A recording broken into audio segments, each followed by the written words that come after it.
Hey guys, welcome back to the channel. This is a story about what if Naruto was stronger than Tsunade harem. Before I start, please support for more amazing content, and do consider subscribing to my channel and share this video with your friends. This is written by OJ1307 and link in description and support writer. Let's start the video. Chapter 1, A Different Return. They say experience is the best teacher, and they couldn't be more right. Freedom was something he had craved for since he was young, and he had experienced some level of it over the last 3 years. Well, he was still young, but with how his mind had matured and what he had experienced, he didn't classify himself as such anymore. At 17 years and counting, Naruto was nearly 6 feet tall, his baby fat had been lost, he was muscular but not bulky, just very fit with a strong athletic body. He let his blonde hair grow out as it had become spiky but kept well as it was covering his right eye. His whisker marks were more defined and he had changed his attire to a gray top and pants, with white bandages on his arms from his shoulder all the way to his wrist. Nobody would notice the bandages on his arms though, since they were covered by his top, arm guards and fingerless gloves. His top was a turtleneck, with a black vest over it, and a medium-length blue coat that swayed behind him, while wearing black sandals. His pants were not too baggy, reaching down to his knee, and bandages were covering from his knee to his ankle. His clothing was comfortable and durable as he had ensured the material it was sewn from wouldn't tear or be cut easily. It was elastic and fireproof, although no one needed to know that as it will come in handy. He was free from the expectations, stares, glares, the feeling of emptiness, even though he had put up a happy and satisfied smile. The smile was a mask to hide his loneliness, dullness, and some level of anger and spite. He felt that through hard work he could change the minds of the people. But later he realized that he wasn't living for himself, but for the village. A shinobi should live and die for his village, but for a Jinchuriki, a human sacrifice, the village should be treating him well, as a prince, and not hate him, because what he was holding back was far worse than any danger they could face. Or at the very least because he was not dispensable, for not just anyone could house a bijou. Instead he was hated, and to alleviate the hate he got attached to Sasuke Uchiha. His interest in Sakura was superficial, but in Sasuke it was more, and it was not romantic or anything, but brotherly attachment. He felt that they could understand each other considering their similar backgrounds, and they could be brothers. That in the end went to hell, and he nearly died for it with a Chidori to the chest. So 3 years away from all that was nice, enjoyable, somewhat lonely, but most important, productive. The fact was that the past 3 years of solitude and training had made him become who he was today, though there was still room for improvement. But as he was now, well, all will be revealed in due time, or at least what he was willing to reveal. He wouldn't allow complacency or pride, no, that would be foolish and a waste of time. But that didn't mean he wasn't proud of who he was now or what he could do, for no one would belittle him again, no one. He was strong body and mind, he was confident in his power though not proud, and he was wiser and more skilled than ever considering the sword he sheathed on his hip, for weren't just for show. Right now as he walked towards the village of the leaf with his coat swaying, his clothing and a focused facial expression, you would think he was a knight or returning from an arduous mission to give the report to his lord. Truly the only thing that identified him as a ninja was his headband with leaf insignia on it. But knights didn't exist in his book, and if they did he certainly wasn't one, nor was he returning from a mission. Well, sorta. But anyway, he would call his absence from the village just that, leave of absence, nothing more nothing less, just that. Besides he was back just to fulfill all righteousness, nothing more, so no need for elaborate entry or attracting attention. Will he be in trouble as he returns? Yeah, pretty much. Was it worth it? Yeah, it was. Will he make it through? Yeah, with no doubt. Will he be punished? Maybe, actually most likely. Will he apologize? No, not at all. Was he justified? Yes, he was. Did he care about others' opinion? Hardly. Was he worried? No. Why? Because he was Naruto Uzumaki Namikaze, the future god of this world, and soon all will see. Then he disappeared. Scene change. You would think things would have changed in 3 years but as he walked through the village. But he realized things were hardly different. Parents walked about with their children, the children played around, shop owners went about their business. Even the ninjas were doing their usual patrols and missions as he spotted some jounins and their teams going on with missions and they all seemed to be at ease. Most likely D-rank missions he thought and shook his head. It would do him little to no good if he went down that train of thought. There were some things best not remembered. If he had to encounter things that triggered such thoughts or the main things themselves, he would deal with them accordingly. For now he would continue to look around in his henge. For to the people he looked like a middle-aged man with an unassuming appearance. He wouldn't stand out, and the fact the ninjas couldn't notice or that he had entered the village without seeming to have attracted attention, it was annoying and pitiful, and they called themselves the strongest of the big 5. No wonder the Nine Tails destroyed a lot, and caught them unawares. It seemed their illusion of peace had made them complacent considering how the people ninja and civilian went about their lives with little care in the world. Or almost all the ninja as he sensed their approach. No, scratch that, he had been discovered a while ago, they just didn't know his intentions so he supposed they watched, until now. I suppose they were tired of watching, or maybe they know who I am. Let's see. Ninja-san, please come with us, said an Umbu that just appeared with 3 others. Judging from their body posture and the ninja's tone of voice, he doubted they would leave without him, forcefully or not. Well, there was no need for trouble. Ambuha, and it seems they can detect my henge. This should be interesting, he thought. Very well, where to he already had an idea though. The Umbu just placed his hands on his shoulder and disappeared.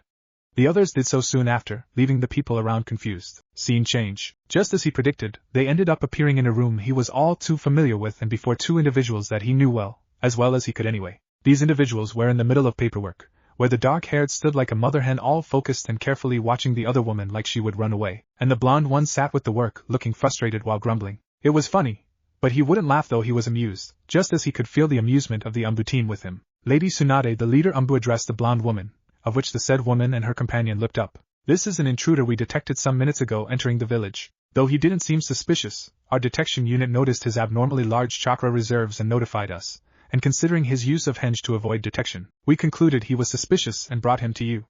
Your orders. He was right, they had detected him. Perhaps they were not so complacent after all, a little lax and careless though considering what harm he could have brought in the few moments of freedom he was given. He wasn't trying to hide anyway, for if he wanted to they wouldn't have detected even with the village barrier. Yeah, he knew about it, and he was that confident in his stealth skills. What the illusion of peace can do to an era. Whoever you are, you either quite bold or foolish to enter my village as you did. So I give you one chance, drop the henge and spill who, what and why you are here, before I smash you to paste, Tsunade said with her killing intent to emphasize her point. It seemed like she wasn't in a good mood. Well, who would be with so much paperwork? He wasn't affected though, but he didn't want trouble. So he dropped the henge and the ki, short for killing intent, instantly vanished. The look of shock on both women's faces and the feeling from the Umbu guards was well expected. After what seemed like hours, which was only seconds, Tsunade spoke in anger. Umbu, and they disappeared instantly, leaving just him behind. He had one thought on his mind. Interesting return indeed. Chapter 2, Observations and Fruits of Training. There were a few ways Naruto could go about his current situation. He could cower before Tsunade and beg her. No, that's weakness and would give her reason to bully him, and considering her status as princess she would. He could act indifferent and nonchalant. No, too risky, she would punch him and as durable as he was, it will hurt. Besides, that would only lead to more questions and he would have to give answers he didn't wish to. He could be understanding or at least act like he was, explain himself respectfully enough and apologize where required. Yeah, that makes sense, with the least consequence. Or he could just show who is boss and shut her up. Nah, that would be reckless, and reckless wasn't his style anymore. How he survived his previous years as reckless baffled him. Yeah, it was Kishimoto that kept him alive since he was the main character of some anime series. Who was Kishimoto? He shook his head at that. Showing off would be reckless. As he took a good look at her face and body language and got a feel of her emotions, yes, he can sense emotions, yeah, third option it is. Lady Tsunade, he addressed her, and he must have said something right as her ki vanished almost completely, almost. She blinked once, then again. Even Shizen blinked at that. The Umbu hidden also felt surprised. After a brief moment of silence, she narrowed her eyes with such intensity that he would think she is trying to burn a giant hole in his head. That would be something. Genin Uzumaki Naruto, if you do not explain yourself well enough within the next 60 seconds, I will give you a beatdown that could very well kill you if I am careless, she said in a sickly sweet voice that could melt ice and give lesser men heart attacks. He was unfazed, but he didn't want trouble, so he would do as she said. Besides, he kinda owed it to her. Kinda, but before he could speak, the other woman in the room spoke up. Lady Tsunade, I think you should calm down, as anger won't help in this situation. Let Naruto explain himself first, and then you can act accordingly, said Shizen. She was always the calm one, a bit naive, but she was cool. Even she looked tense considering the aura Tsunade was emitting, and that was saying something since she was around her the longest.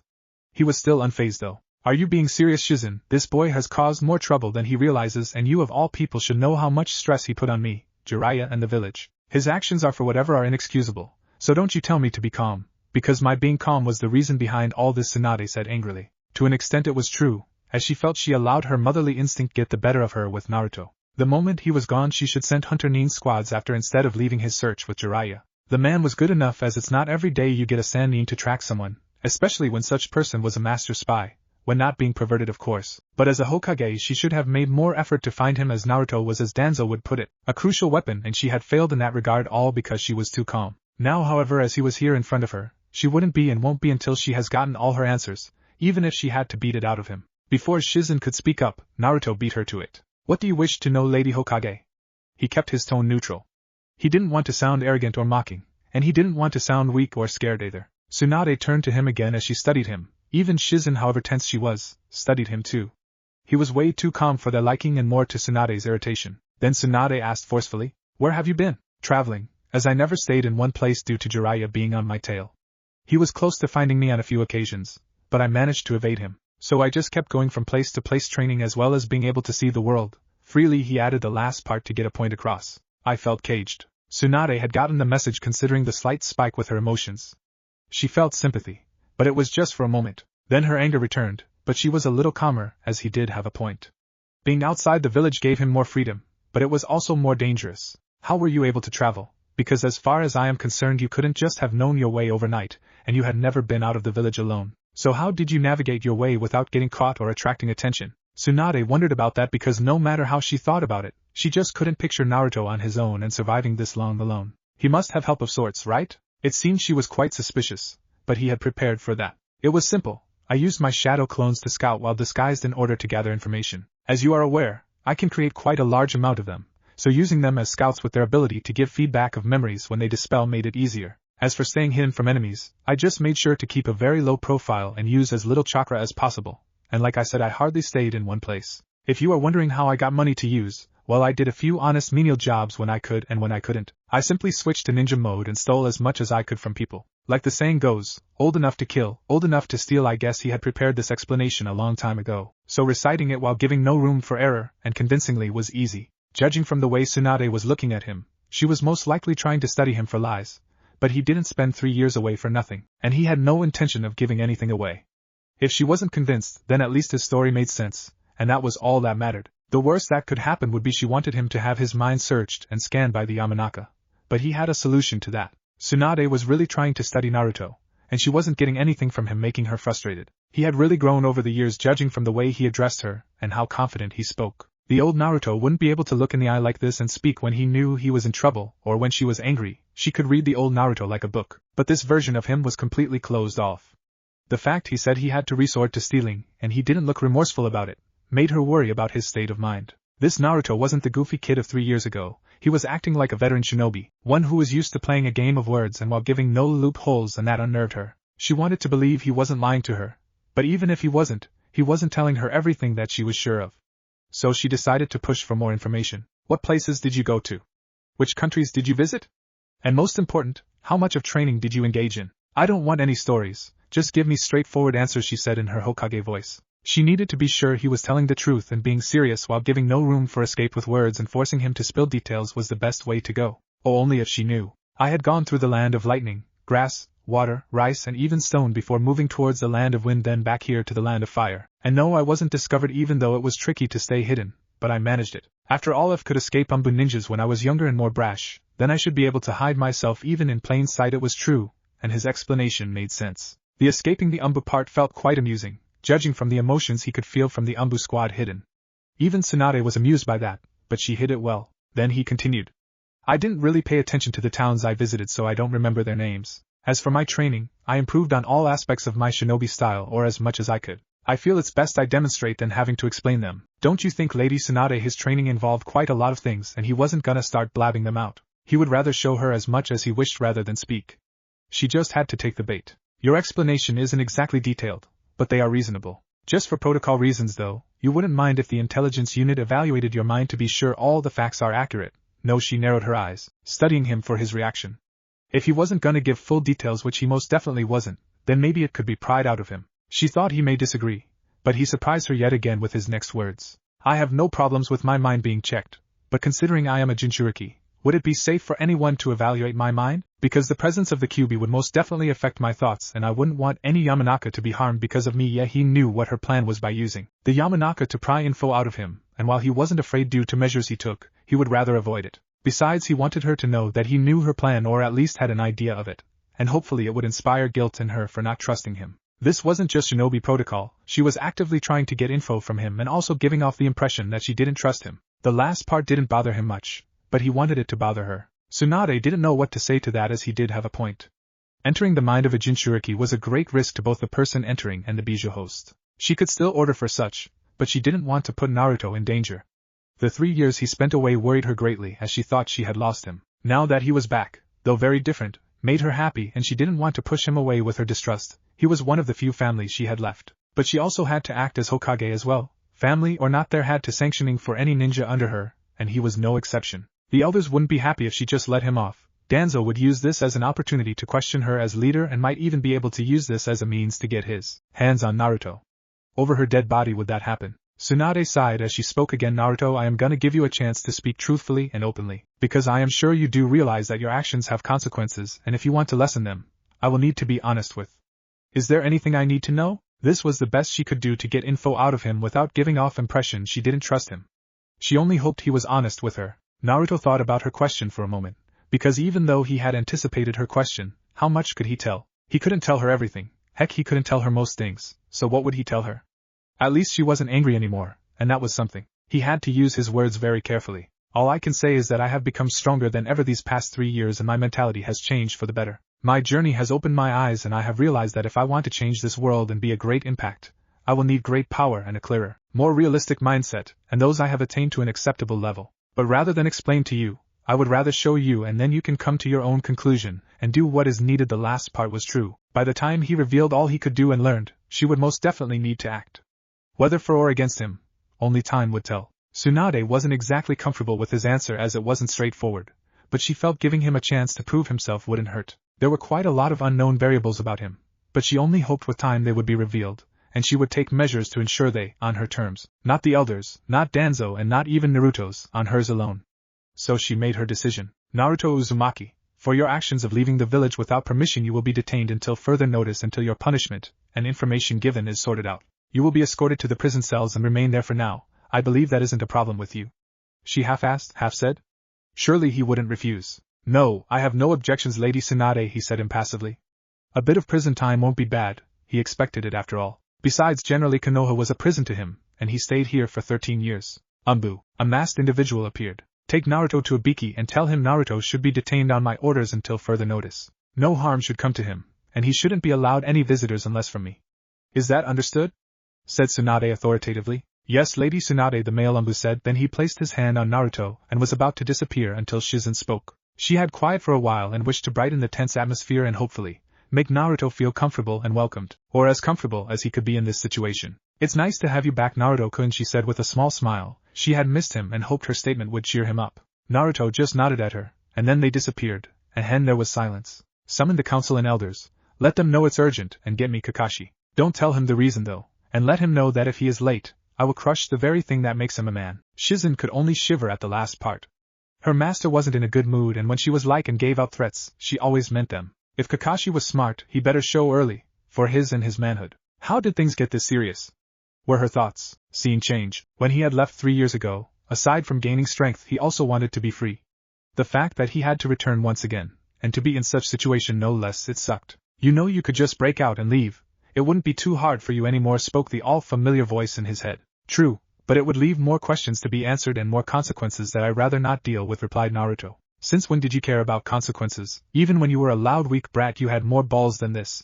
Now that you have the power you are just gonna conform. What would be the essence of all your training then if you are just gonna roll over like some rock, and create more problems that are unnecessary? No thanks.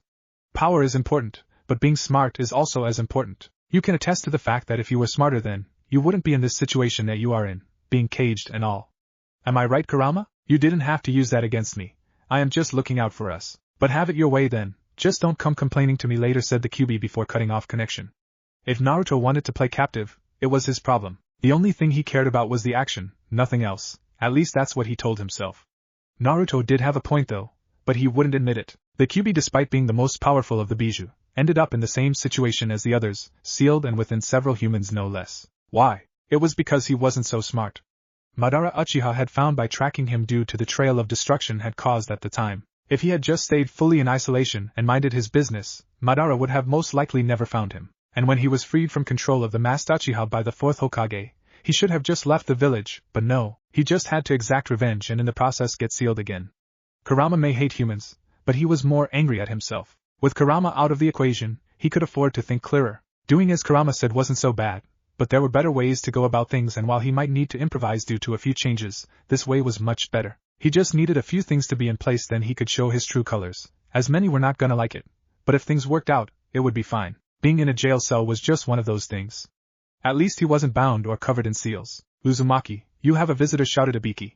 The man could be quite intimidating, judging from the aura Naruto felt off him, but he hadn't gotten an opportunity to test that since he was just locked up. It was most probably Tsunade's doing that prevented him from being interrogated, and perhaps it was best that way. He's all yours were the words Ibiki whispered to an individual, and with his advanced sensory abilities, Naruto knew who it was. What brings you here, Kakashi?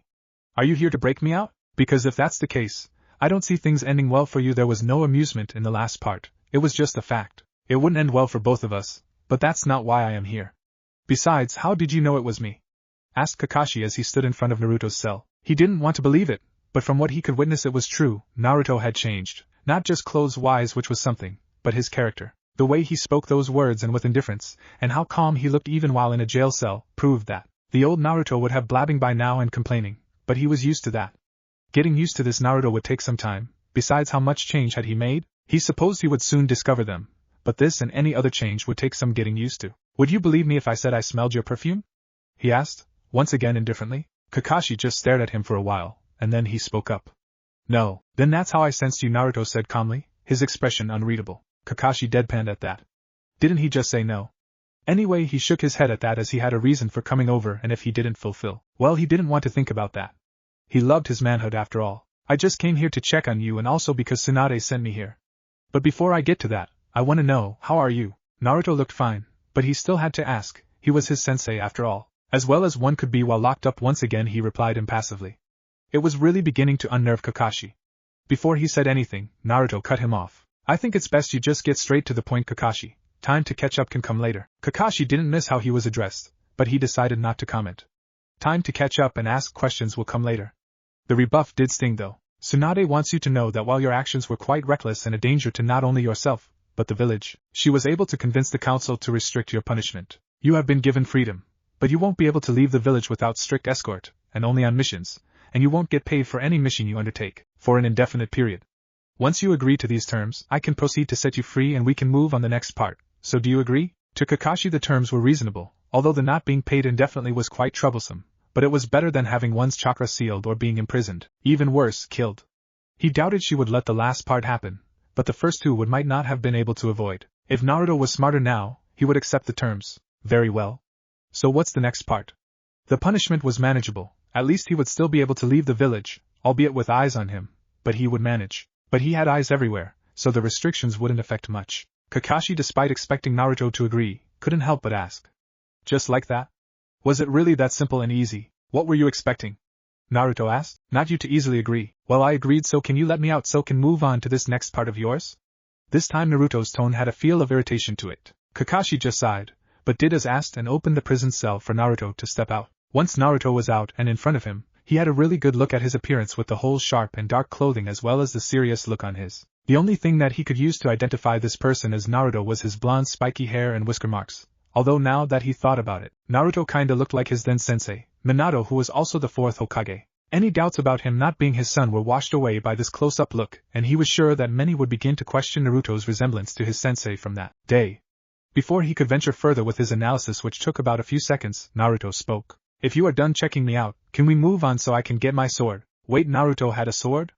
That was new, as Tsunade didn't mention that to him. Sure, let's go then. They both walked away from the cell and began their journey in silence out the prison. They did stop for Naruto to get his sword, which he tried to get a good look at but couldn't due to how quickly Naruto sealed it.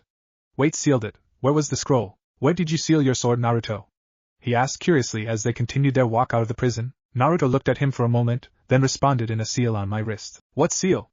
He didn't see any seal, and besides, had Naruto gotten that good in Fuinjutsu already? Just a seal, Kakashi. A seal that any experienced seal user can make and place on any part of their body. That's something you should know. The way Naruto said the last part, you would think he was being condescending, but he wasn't, though he wanted it to seem that way. Over the years Naruto had trained himself to have conversations with his clones and how to answer questions. Your speech pattern, tone, use of words and facial expression are weapons that can either chase away, cut off, provoke, instigate or promote a conversation. In this case he wanted to cut off Kakashi's questioning, so instead of saying it directly, he was using his words and how he put them to do just that. It seemed to work since Kakashi abruptly kept silent, and before he allowed him to have a comeback or ask another question, he asked his own. So what's the next part Tsunade had in store for me? Kakashi raised an eyebrow at his address of the Hokage. No more grandma, huh? He's definitely changed way more than expected. I just hope he has skills back it up, and judging by the sword I would say it would be quite a surprise, he thought.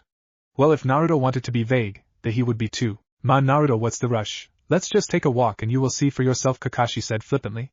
Two can play that game. Unfortunately for him, Naruto could sense emotions and knew his endgame. Besides, he had an idea what the next part was, judging from the gathering of familiar chakra signatures he could sense at a certain training ground. If it was what he thought, then it seems Tsunade must have taken the bait. He just hoped the people involved didn't disappoint, as that would be quite, well, disappointing. If it was, then he would have to give them a hard wake-up call. Scene change. What could Lady Tsunade ask all of us to come here for at this sunny hour? There are better things I could be doing, spoke Ino Yamanaka. She had grown in body over the years as well as mind, though it did appear she was still quite lacking in term of seriousness. I suppose having a beauty sleep or taking care of flowers counts as something better, right? Said Kiba Inuzuka. It appears he was still quite brash and thought little before speaking. What was that dog breath? Asked Ino angrily while looking like she wanted to punch Kiba, who only made matters worse by responding with something stupid. It was the help of her teammate Chuji and Kiba's teammate Shino that they able to prevent a fight, or in Kiba's case, a beatdown. Even Akamaru was keeping his distance from his partner, probably because the dog knew what was gonna happen. Shikamaru and Nara just sighed. It wondered if Kiba and Ino would ever get along. Troublesome. Ino did have a good point though as regards all of the Konoha 12 being summoned, well 10 since Sasuke and Naruto weren't around. Speaking of the latter, he had pondered on his disappearance because he had his suspicions that Naruto had left the village on his own, even though it was claimed that Lord Jiraiya of the Sannin was with him. That was the official info, but he remembered overhearing his father speak with Inoichi, Ino's father, about Naruto leaving on his own and Jiraiya searching for him. They also talked about how Tsunade didn't want people to know that he had gone alone, and how detrimental it would be if village knew their Jinchuriki was on the loose. He had searched on that word, and discovered those who were referred to as human sacrifices that served as containers for tailed beasts. That info was quite interesting, because that would mean Naruto was housing a tailed beast, and considering Konoha's history, there was only one of them could be housed, the Kyuubi. That meant Naruto the Kyuubi's container, but the question was, why would he run away? Wisely he kept the info and thoughts to himself, as he wasn't even supposed to know any of that. It was kept secret for a reason. Yash, this gives an opportunity for us to show our flames of youth, spoke Rock Lee excitedly. No one was surprised at his outburst, it was a norm after all, but a certain teammate of his was always exasperated by it. The other was usually indifferent and occasionally amused. His teammate, Tenten, just sighed, while the other, Niji, just kept silent, but if one looked closely you could see his amusement. While I don't know about the air, the person paused, trying to figure out how to repeat the words said like as if they were bitter to speak. Flames of youth thingy, she said lamely, but composed herself to speak further. But I do know that Lady Tsunade wouldn't waste our time, said Sakura confidently. She had grown over the years, and not just physically, but confidence and skill-wise. If she wanted to get Sasuke back and prove herself to Naruto once he returned from his training, then she had to get stronger. She did wonder about Naruto though. When was he gonna return? Then there was a gasp, and everyone turned in the direction, only to see Hinata with her Byakugan activated and shock on her face. What is it? Hinata asked Sakura worriedly. If Hinata acted that way, then something was up. It's Naruto-kun, he's back and headed this way, sputtering Hinata in shock. There was silence after that, very deathly silence, until a certain loud Inuzuka spoke up, saying the first thing that came to his mind. Why does he smell like trees? Nobody answered as they were all too shocked about Naruto's appearance to hear him, though the very person they were shocked to see narrowed his eyes slightly at Kiba. But Kiba was none wiser. It appeared Kiba discovered something he shouldn't. Naruto's POV. As Naruto walked towards the 10 young individuals with Kakashi and their respective senseis not too far behind, he couldn't help but feel disappointed. The feel and aura he got from his former colleagues was weak. It was only Lee and Niji that really stood out, though he wanted to engage the former than the latter. After all, he and Lee were both geniuses of hard work, though in his case now smart work. The rest felt weak, though the likes of Hinata and Sakura he could feel some refinement and confidence. More of both in Sakura's case though, but didn't ponder on that. The bun-haired girl, Tenten was her name, looked skilled from her body posture, though quite lax and lacking in raw power. He remembered she was a weapons user, and wondered how she would fare against him. Perhaps going against her wouldn't be so bad. He also wanted to see how much Hinata had improved, and as for Sakura, well, considering her how fluent her chakra felt and how similar but much lesser to Tsunade's, well, it seemed she had trained under her. How much training, he didn't care so much. She might be his former teammate and possibly become his teammate once again, but she was not his friend. In fact, he had no friends in the village, if at all. Then he heard what Kiba said with his very enhanced hearing, and narrowed his eyes slightly for a moment, then switched to impassive mode. Just because Kiba said he smelled like trees, didn't mean much, as most wouldn't understand what that meant. Nobody would really pay attention to Kiba or what he apparently smelled off him. He decided to focus on the situation at hand, which was simple really. Tsunade had given him a challenge to fight all his friends at once, with he and their senseis serving as judges. If she thought she could push him to go all out, she was mistaken, because if he did, none of his so-called friends would survive. It wasn't arrogance, it was a fact, and he would prove it with a bit of his strength. A bit of a show wouldn't be too bad. He did have an agenda after all, and this would help him get closer to fulfilling it. So everyone, he heard Kakashi began. Apologies for calling you out here on short notice, but Lady Tsunade declared it was urgent, and so without wasting your time I will get to it. She wants all of you to take on Naruto here who just returned from his training trip. This is not just to evaluate his skills, but also yours, so do your best. Then he turned to his fellow jounins. We are here to watch and observe, nothing more. So if you wish to greet your students, you could do it after, he said in his jounin voice, giving no room for questions. The jounins nodded, though the female reluctantly, the Lee lookalike just smiled, and the other male just frowned, but nodded, and soon after they all disappeared to a safe distance. Then Naruto just stared at his former classmates in silence. It was for quite a while as nobody said anything. So he decided to break the ice and get things started. Shall we begin, he said as he took off his long cape-like neck scarf and took a rigid posture. Come at me with the intent to kill, or you lose, he said seriously. Playtime was over. The looks on their faces was amusing and disappointing. Overall POV. Everyone was speechless. Not only was their blonde-haired classmate back, but he looked completely different from how used to, and just physically judging the impassive look on his face, he felt very different, and what things more confusing were his words. Come at me with intent to kill, or you lose. Was he that confident? Did he really want them to try killing him? Would he hurt them if they didn't? These were the questions that plagued their minds, until once again Kiba spoke up. Is he serious? Why would we come at him to kill? Does he really think he can take us on? Asked Kiba incredulously of his fellow teammates, as the shock of seeing Naruto seemed to have been replaced by the annoyance concerning Naruto's words. Who did he think he was? No one answered, as most of them had the same thoughts on their mind, although as usual Shikamaru was in deep thought. Lady Tsunade wouldn't order all of us to go against Naruto without a good reason. But how much stronger could he have gotten? Is the fact that he might be a Jinchuriki a factor, or is he just confident in his own strength?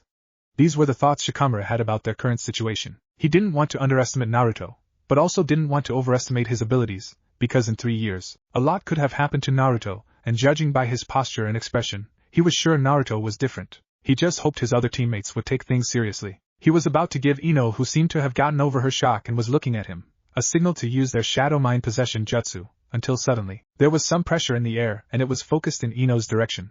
Then suddenly she fell down as she was unconscious. Ino yelled Shuji as he ran to his teammate's side, everyone surprised by her falling unconscious. But they did feel the pressure, and it was coming from Naruto. Could he have knocked her out when she tried the mind walk jutsu? Thought Shikamaru, as it was quite possible, and judging from the fact that the pressure came off Naruto, it seemed it was most likely. If only Ino had waited for him. What did you do to her, you bastard? Yelled Kiba. It was a surprise he came to Ino's defense, but not of a surprise he would be the first to speak, considering his brash attitude. Faster than anyone could follow, Naruto was in front of Kiba, greatly shocking the boy, and with lightning speed, he punched Kiba in the gut, hard, and knocked him unconscious. Akamaru barked loudly and was about to aid his partner, but he too was knocked out by a precision strike of Naruto. 2. Naruto was about to move again, until he felt something hold him, then he looked down to see a large shadow under his feet. So you were the first to act, huh, and use my distracted state against me. That was quite sharp of you, Shikamaru, but not enough, thought Naruto. Kagemain no Jutsu, Shadow Possession Jutsu, success. Thought Shikamaru. Sorry Naruto, but you did say come at you kill. Although this won't kill, but the next one would definitely hurt, and then he shouted. Chuji now, Expansion Fist Jutsu, like I stated, some I will mention in English. Chuji yelled as his hand became 3 times its regular size and was about to punch Naruto with enough force to knock him out, and then the unthinkable happened. There was a puff of smoke, and as the punch was about to connect, Shikamaru saw himself his Naruto's spot with the possession jutsu having deactivated, and Naruto was in his spot, but it was too late to escape. Shikamaru could only think of one thing before the punch connected and knocked him out. Troublesome, and then the punch connected, giving a resounding boom, knocking him out cold. It would be a surprise if Shikamaru didn't wake up with a heavy headache or concussion. Shikamaru shouted Chuji in surprise and panic. How did H-? Before he could finish thought and get his bearings, Naruto appeared in front of him, and faster than he could react, Naruto punched him in the face hard. Then with the momentum after his punch and that of Naruto's, he was blown away, only to land with a thud and knocked out cold. The Akimichis were quite durable people, so for Naruto to knock Chuji out, he needed quite some force behind his hit, as that punch would have broken another person's face. 4. The remaining 6 could only look on in shock. Even Niji and Shino couldn't hide the surprise off their faces, though it was difficult to tell with Shino since. So will you take me seriously now, or should I still come at you? Naruto asked. He was quite disappointed with how the fight, if you could call it such, but still hoped for something better.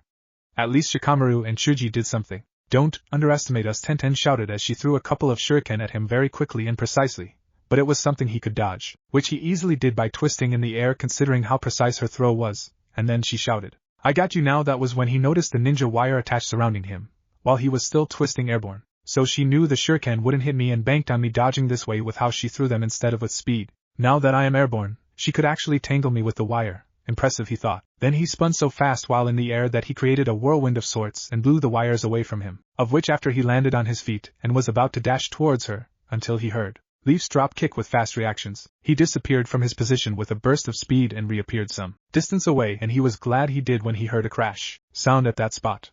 When he looked there, he saw that Lee's drop kick had made a crater on the ground. Impressive strength, and it seems Tenten isn't fazed much that I escaped from her grasp. Perhaps annoyed and a bit surprised, but not really fazed. It's almost like she was expecting an attack from her teammate, something that Lee took up. Impressive teamwork.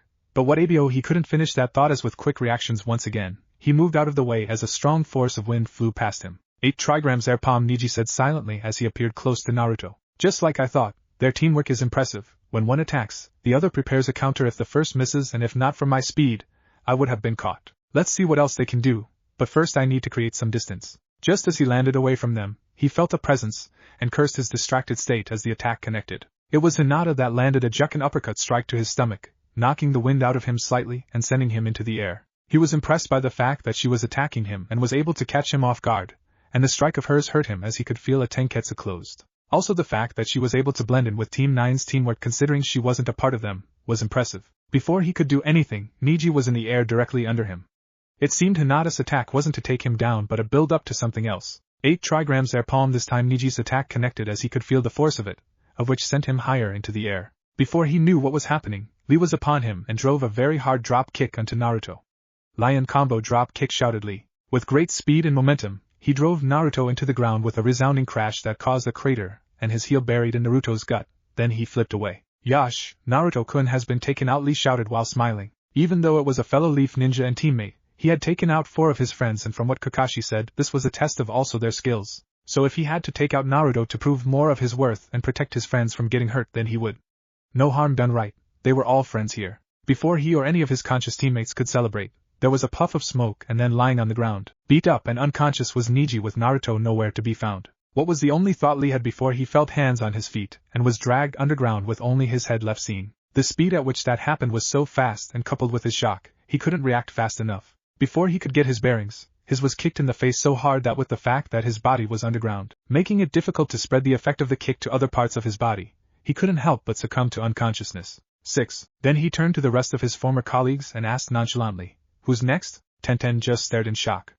The fact that her team's work was messed up, with both her teammates taken out so easily, especially Niji, and how Naruto asked that question, Tenten was pissed. So she did what anyone would do when angry. She unsealed her weapon scroll, summoned a dangerous-looking sharp scythe and charged at Naruto. Despite the warnings of Hinata, she was gonna cut the blonde arrogant prick down to size, or so she thought. Naruto had to give it to the bun-haired weapon user. She was quite skilled with her weapon, and had nearly cut him on a few occasions with her strikes. She even surprised him when she released the chain of the scythe to extend the weapon's range, and due to the surprise he got a small cut on his face. Truly the girl was skilled, but it seemed her anger, especially since he was dodging all her attacks after that cut, blinded her. The main reason he asked the last question was to provoke either Tenten or Sakura to attack him out of anger, and separate them from Hinata and Shino, of which the latter he was keeping a good eye on. As for Sakura, he wasn't really surprised that she didn't attack, but pushed that thought to the back of his mind as he thought on Shino. So far the glasses-wearing boy had not made a move, and from the emotions he could sense from him, the boy was planning something. He had to dodge again another attempt to cut him by Tenten, who had taken the bait and decided it was time to put her down, as she was now fighting sloppily. She had allowed her anger get the better of her, and she would pay for that. So once she attacked again, instead of dodging, with a well-timed move and positioning of his hand, he caught the scythe's blade, surprising the girl. Then he used the momentum of her attack, drew her to him using its chain, and threw over his shoulder into the ground behind him with great force. As she hit the ground with a resounding thud, then he stomped her in the gut forcefully, cutting off her airflow and knocking her out. 7. Before he could react, once again Hinata caught him off guard, as it seemed she was waiting for the right moment to strike, and used his distraction of taking out Tenten against him. She said, "You are in my range," and she began. 2 palms. She hit 2 of his tenketsu with quick precision. 4 palms, 8 palms, 16 palms, 32 palms. She still kept going. 8 trigrams, 64 palms, she shouted. It was a bit of a surprise that she would use such an attack against her colleague and current crush, but judging from the way Naruto carried himself and he defeated the others, she knew she didn't stand a chance against him. So she took the opportunity she had when he was distracted and decided to finish him off completely. If he was able to shrug off Niji's 32 palms attack during Chunin exams with that strange chakra of his, she didn't want to risk it and let him recover. Hopefully this way, she could prove herself to her father when he hears of the news and Naruto so he may notice her the way she wants. Before she could celebrate her victory, the Naruto in front of her dispelled in a puff of smoke and the real Naruto appeared in front of her before she could blink, grabbing and lifting her by the throat. She tried to free herself, but increased the strength of his chokehold, almost rendering her unconscious. His strength was quite impressive to lift her up with one hand, because none of her teammates could do such. Before he shut off her air supply, he said the words that she was hoping to hear. "You have done well," Hinata, Naruto said with a very small smile. It was so hard to notice, but she did, and then she knew no more. Even though she failed to defeat him, he acknowledged her, and that was what mattered to her. She had proven herself. 8. Naruto-san, I suggest you surrender, spoke Shino suddenly. His plan was ready to be put in action. And why would I do that? He asked. He could feel Shino's confidence in that statement, and wondered why. Because I have planted chakra-eating bugs on you, and if you do not, I will have to activate them to drain you, said Shino simply. He had been planting bugs on Naruto secretly while he was focused on his fights, and was mostly successful when he fought Tenten and when he grabbed onto Hinata. Like Hinata, he knew he didn't stand a chance combating Naruto, who had taken out more than half of them with only a small cut, courtesy of Tenten and a few hits. The blonde was very fast, quick on his feet and hit hard, so he stayed on the sidelines and watched, waiting the right moment to strike by ensuring his bugs latched onto Naruto. Now was the time. What's the guarantee that I can't reach you faster than you can activate your bugs, and knock you out? Naruto asked, testing Shino's resolve. He had to give it to the boy though. His standing still and watching him fight was not for nothing. He had caught him off guard, so now he wanted to see if he could finish things. Shino had prepared for that, and once Naruto asked, he just activated his bugs. He was taking no chances. Then he felt himself become so weak and was about to fall unconscious. Then he noticed it. The bugs he thought he put on Naruto were on himself, and once he activated them, they were sucking his chakra, which was way smaller than Naruto's. Considering the fact that he was using chakra to control his bugs also added to how quickly he was drained. He didn't even know, as it took only a few seconds for him to be running on empty, and there was only one thought he had, Genjutsu. Then the world went dark. The world became clearer after Shino fell unconscious and Naruto was shown just standing in the same spot, looking on impassively. 9. Shino's attempt was smart and interesting, but not enough. He had planned for a sneak attack by Shino. That was why he put the Genjutsu in place. He may not be a Genjutsu master, but he could cast them well and quick enough, without anyone noticing. Besides, no one would expect him to use Genjutsu. The ignorance of people. Then he turned to last remaining person, who was a little distance away with shock written on her face, and then he asked, "What now, Sakura?" Jounin's POV. The 4 Jounins watching the fight had a mix of emotions considering the circumstances and actions before them, because what they saw was hardly a fight, but an outclassing of their students.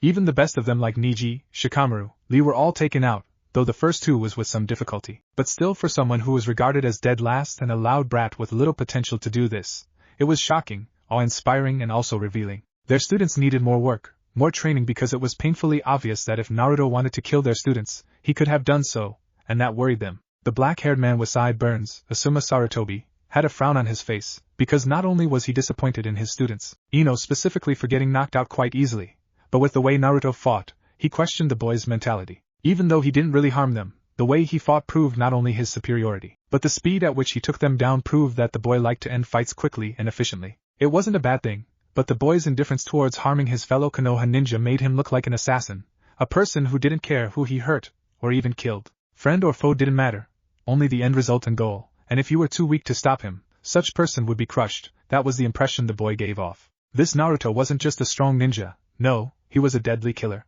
Asuma was going to raise the topic when the time came, but for now he would watch. The bowl-cut-haired male with bushy eyebrows, Might Guy, had an unusually serious look on his face. While the boy's strength and speed were impressive, it was the vibe he got off Naruto that worried him. The whole fight up to that point reminded him of Kakashi when he was an Umbu.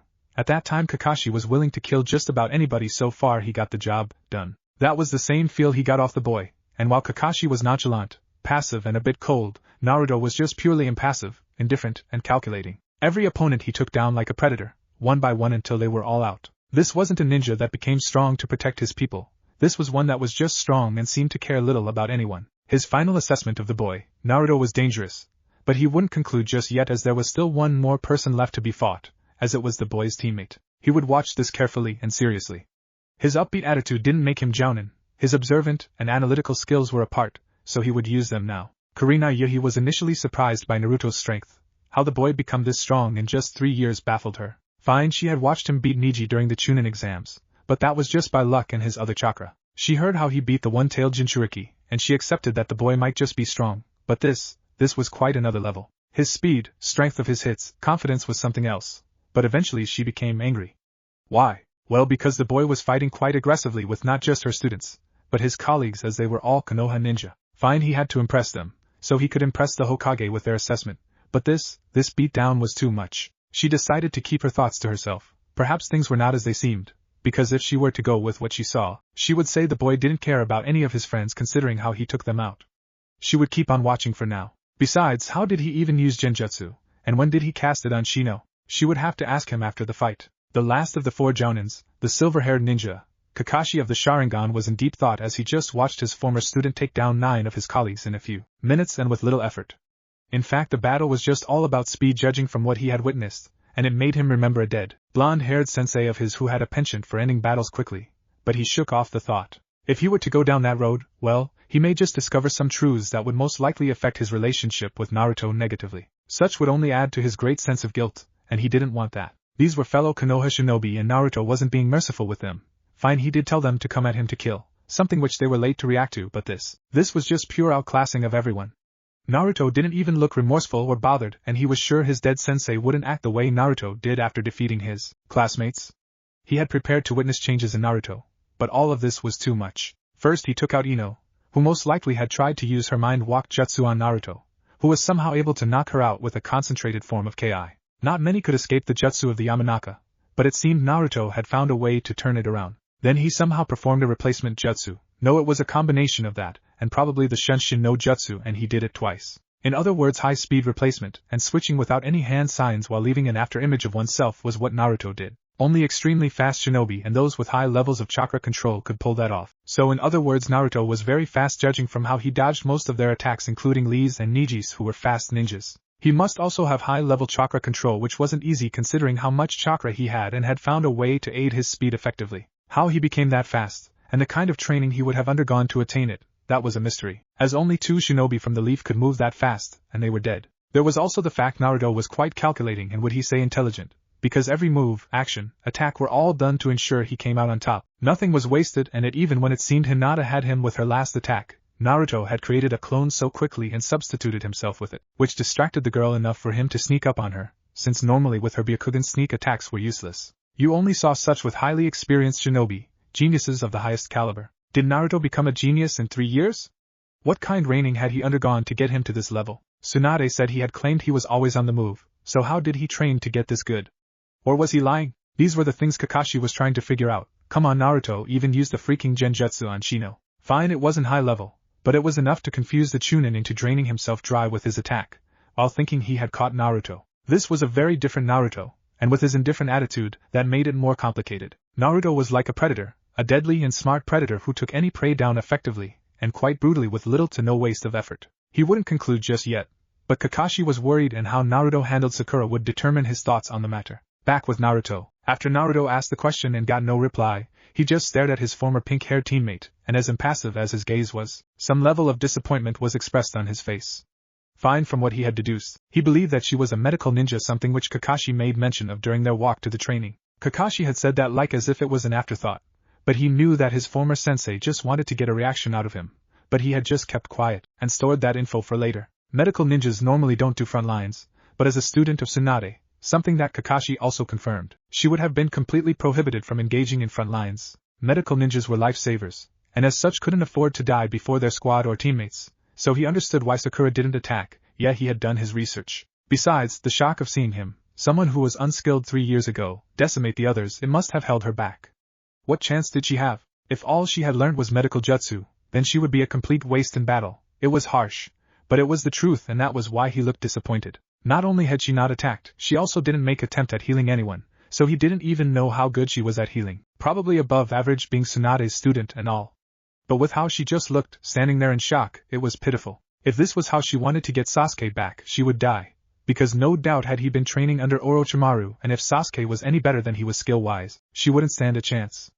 Unless she used that thing he could sense from her. Yes, Naruto could sense and detect a person's strength level, and while her chakra reserve wasn't large, she did feel quite strong, literally. Her chakra was flowing quite fluently, and if she was truly a student of Tsunade, then she could probably do what her master could do, or at least some of it. So in order to get her to show him what she could really do, he had to snap her in place, and with her, The best way to do such was insult and mock her. Let's see if she still has that hot temper. Are you just gonna stand there, Sakura, or are you gonna come at me? He asked tauntingly and with a tone of disappointment. Sakura just frowned when he said that. Good, it seems I caught her attention. I don't want to believe that you are still that weak, useless girl that Sasuke never acknowledged, or are you? If he was right, then that statement should do the trick, and judging from the spike of anger he felt from her, it did. Yes, she was livid, but instead of coming at him, she did something unexpected. She punched the ground so hard that the very earth shook, with debris flying around, and he lost his footing.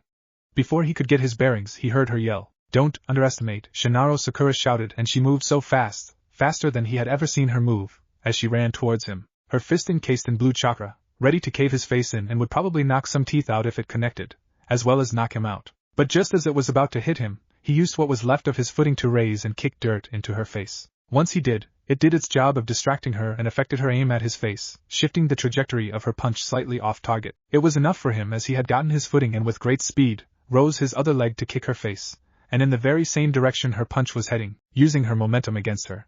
Once the kick connected, her head was slammed into the ground with such force that there was a resounding boom as it caused a small crater and rose dust. By the time the dust cleared, the side Sakura's head could be seen lying inside the small crater. She was out cold, and by the time she would wake up, she would have a very annoying headache. She was a medical ninja after all, so she would live. 10. Naruto Uzumaki just stood silently watching Sakura. He, the once dead last of his class and least of his generation, had prevailed against 10 of his former mates and had done so with just a small cut on his cheek and without using his sword or any ninjutsu. Once again he had beaten the odds, and proven that numbers were useless against him, but this time he wasn't happy or impressed. He was just disappointed. Sakura might have learned Tsunade's super strength and had tried catching him off guard with her application of it, but strength was nothing if not correctly applied, and she had failed in that regard. Everyone here, even Hinata, who he said had improved, still failed. Their numbers meant nothing, their skill and teamwork meant nothing, their craftiness meant nothing. Why? Because they lacked the power and resolve to back up their strength. Because in the shinobi world, power was still the most important thing. How to use it was close second, but you needed the power first, and these people were lacking. If this defeat didn't wake them up, what was to come would, and it would be painful and without mercy. His train of thought was interrupted by the 4 presences he felt, and judging by their emotions, they weren't pleased, but he didn't care. Hopefully he had done enough to get what he wanted. Holding back was a pain, doing all this was a pain, but he needed to be patient as things wouldn't work out smoothly if he wasn't. Once the Jounins arrived, the other 3 went to check up on their students, but Kakashi just stood beside him as he watched Sakura's unconscious body lying on the floor with her head in the crater. No words were exchanged between them for a while, until he broke the silence. Is there anything else, Kakashi? Because if there isn't, I would like to take my leave, Naruto said, but with neutrality instead of indifference. No point in giving the man reason to question his personality, as indifference at this point would only lead to such. He just crushed his former teammate after all. Kakashi was silent for a while, thinking wouldn't really solve this puzzle, so he asked. Was what you did to her necessary, Naruto? Couldn't you have toned things down with Sakura and the others? He asked quite neutrally, but Naruto could detect his anger, curiosity, and unsurprisingly, anger. If Kakashi was angry with over this now, the man would most definitely not like what he would do in the future if things came down to it. He would think on that later, but he needed to answer the man and hopefully placate him. This was a test, Kakashi. If you wanted them to take me seriously, then am I not allowed to do the same? You placed me against all 10 of them, and if I was gonna come out on top, I had to be efficient even if brutal. Something you should be familiar with after all you did do that with Sabuza. Am I wrong? It was true, Kakashi was brutal with Sabuza, but that was the enemy, not his teammates or colleagues. Before he could point that out, Naruto interrupted him. Besides, I am doing them a favor by making them realize their need for getting stronger, because truly they seem to get the impression that being a shinobi didn't require much strength if they had their teammate around to support. I am sure you witnessed how easy it was to take them out once I disrupted their teamwork, as most of them were sitting ducks. You may say teamwork is important, but individual strength matters just as much, something they seem lacking. All of this, Naruto said calmly. He believed in strength of a team, but individual strength was very important to him, because with what he wanted to become, he needed it in spades. If this people were to survive it, they needed it as well. Kakashi couldn't refute Naruto's words, as what he said was true. He did, however, need to figure something out from Naruto, so asked again. So you believe you are strong enough to be alone? Is that what you are saying? Are you saying that those weaker than you don't matter? Because with how you just took out Sakura, I would be inclined to believe that. So please enlighten me, Naruto? He asked forcefully, his annoyance evident in his voice. If he wanted answers, he needed to be forceful. Naruto hardly fought in this battle. He was just precise and fast. If he could win with just that, he wondered what he could really do at full strength. There was also his sword to consider, and how good Naruto was with it. He had defeated Tenten, a proficient weapons user, with some ease, so how good was he with his weapon? Most importantly, what was his mentality? He needed answers. I am not alone, Kakashi. Even if everyone abandons me, I will never be alone. Only in death will that happen. As for Sakura, she is strong in her own right, and how she compares to me doesn't matter. If she can survive as a shinobi, then that's fine. I am not saying she shouldn't get stronger, but what use is strength if it can't keep you alive? All this Naruto said with meaning and somewhat vaguely. He didn't directly answer Kakashi's questions, but he did give him something to think about. Another person may not grasp all he had said, especially the first. He meant being a Jinchuriki, but he believed Kakashi would, and hopefully this would derail him off his questioning. Judging by Kakashi's emotions, it most likely worked. Before more questions could be asked, a voice spoke up. You could have been less brutal, Naruto. You did hurt a lot of people, said Kurenai, who walked towards them, and judging by her tone, he didn't need his emotion sensing to detect her anger. It was obvious she didn't like his method, especially with Hinata. I have to agree with her, you could have been less brutal, spoke Asuma gruffly. He still wasn't sure what to conclude about Naruto just yet, but he wasn't happy with him. You flames of youth are bright, Naruto-kun, but against your fellow colleagues and teammate, you could have toned things down, Guy said with a serious expression on his face. He encouraged hard work and strength, something that Naruto had, but there was a limit. His brutality against Sakura, even though the girl could have severely hurt him with her punch out of anger, could have been avoided if he didn't provoke her. Yes, he saw through Naruto's attempt to rouse Sakura up, and while worthy of praise, it was unnecessary. Naruto just stared at all of them. Kakashi was quiet throughout all this as he sported a thoughtful look on his face, hands in his pockets, single eye closed, yet the man was in deep thought. He continued to stare at the Jounins, and after a while, he decided to placate them well enough. No need to have 3 influential Jounins against him. I apologize for my brutality. My years away and of training have made me somewhat of a perfectionist with my fights, so I tend to end them as quickly as possible, and with some brutality if need be. I suppose I got carried away, and I apologize. That were his words, and he spoke them with some sense of sincerity. He may not really mean the apology, but he was sincere about being a perfectionist, so he used that feeling to cover up for his other words. It seemed they bought it, though Kakashi just remained as he was, and after a terse moment of silence, Kakashi surprisingly spoke up. It's not us that need the apology, but your colleagues. When they wake up, do the needful. And next time, just be more cautious, said Kakashi in his Jounin voice. His tone was quite neutral with an edge of seriousness, so Naruto just nodded. He wasn't afraid, but no need for trouble. Naruto did a one-hand seal and 5 clones appeared, startling the other 3 Jounin. Where had that come from? The 3 thought. Naruto had just performed a one-hand seal to produce 5 clones, so yeah, their confusion was expected. He shook his head at that and spoke up. The clones will help gather all of them and take them to the infirmary. He paused for effect, and spoke again. Just see this as my making amends for my attitude. He didn't exactly mean the last part, but who cares? His actions spoke well enough. We appreciate the clones, Naruto, but you can leave as you are no longer needed, said Kakashi dismissively. Very well, and once again please accept my apology, Naruto said to the now composed Jounins. He nodded at Kakashi, and then gave his clones a look of instruction, which said you know what to do. He was about to go when Kurenai shouted. Wait. He turned towards her inquisitively, but refrained from speaking. She should be the one to talk since she stopped him. The genjutsu you used on Shino, how did you go about it?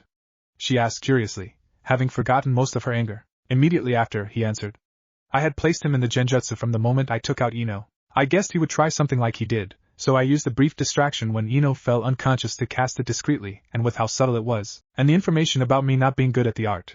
I didn't expect anyone to detect it. Even the Hyugas, the last part worked perfectly, because even with Hinata being close to him, she couldn't detect it because it was subtle and nobody knew he could cast genjutsu. Sometimes, using your opponent's knowledge against them was all there is to it, and coupled with the right timing or moment, you were good to go. Anything else, he asked? No, you can go, she replied. Then he walked towards his long neck scarf he had dropped, put it back on and began to leave the training ground. He believed he had done and said enough, and it was now up to the Jounins to decide if he passed or failed.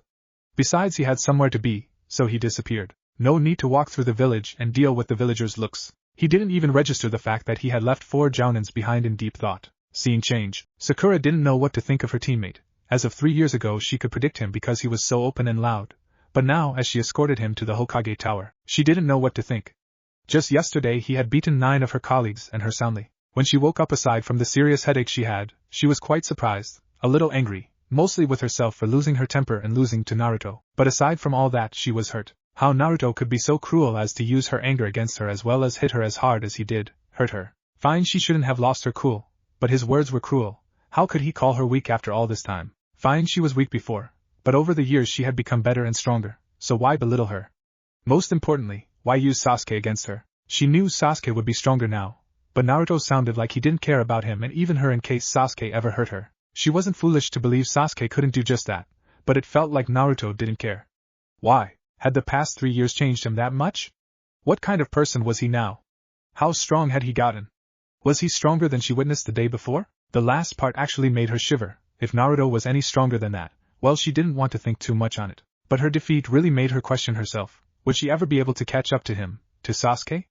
Would she be strong enough to face Sasuke when the time came? Would she be strong enough to fight Naruto if he ever went rogue? With the way Naruto was and the unknown variables surrounding him, the last part was a possibility. She only hoped it didn't come to that. She had already lost one teammate. She didn't want to lose another, even if he was different. Now as they walked to the Hokage Tower, in silence, it was unnerving. She didn't know what to say or whether to say anything, so she just kept quiet, but man did the silence irritate her. When she had arrived at his apartment, she expected many things, but a place as clean as his considering the building's outward appearance, and what she expected of him. Well, it was surprising. Everything was arranged properly, the little furniture he had were clean, his small kitchen was clean, and for a small apartment, Naruto had done a pretty good job. Whether he was always this clean or he just cleaned his apartment when he returned she didn't know, but she guessed it was the latter, considering he could spam shadow clones like it was easy. Now as they were walking, she did notice how people were looking at him.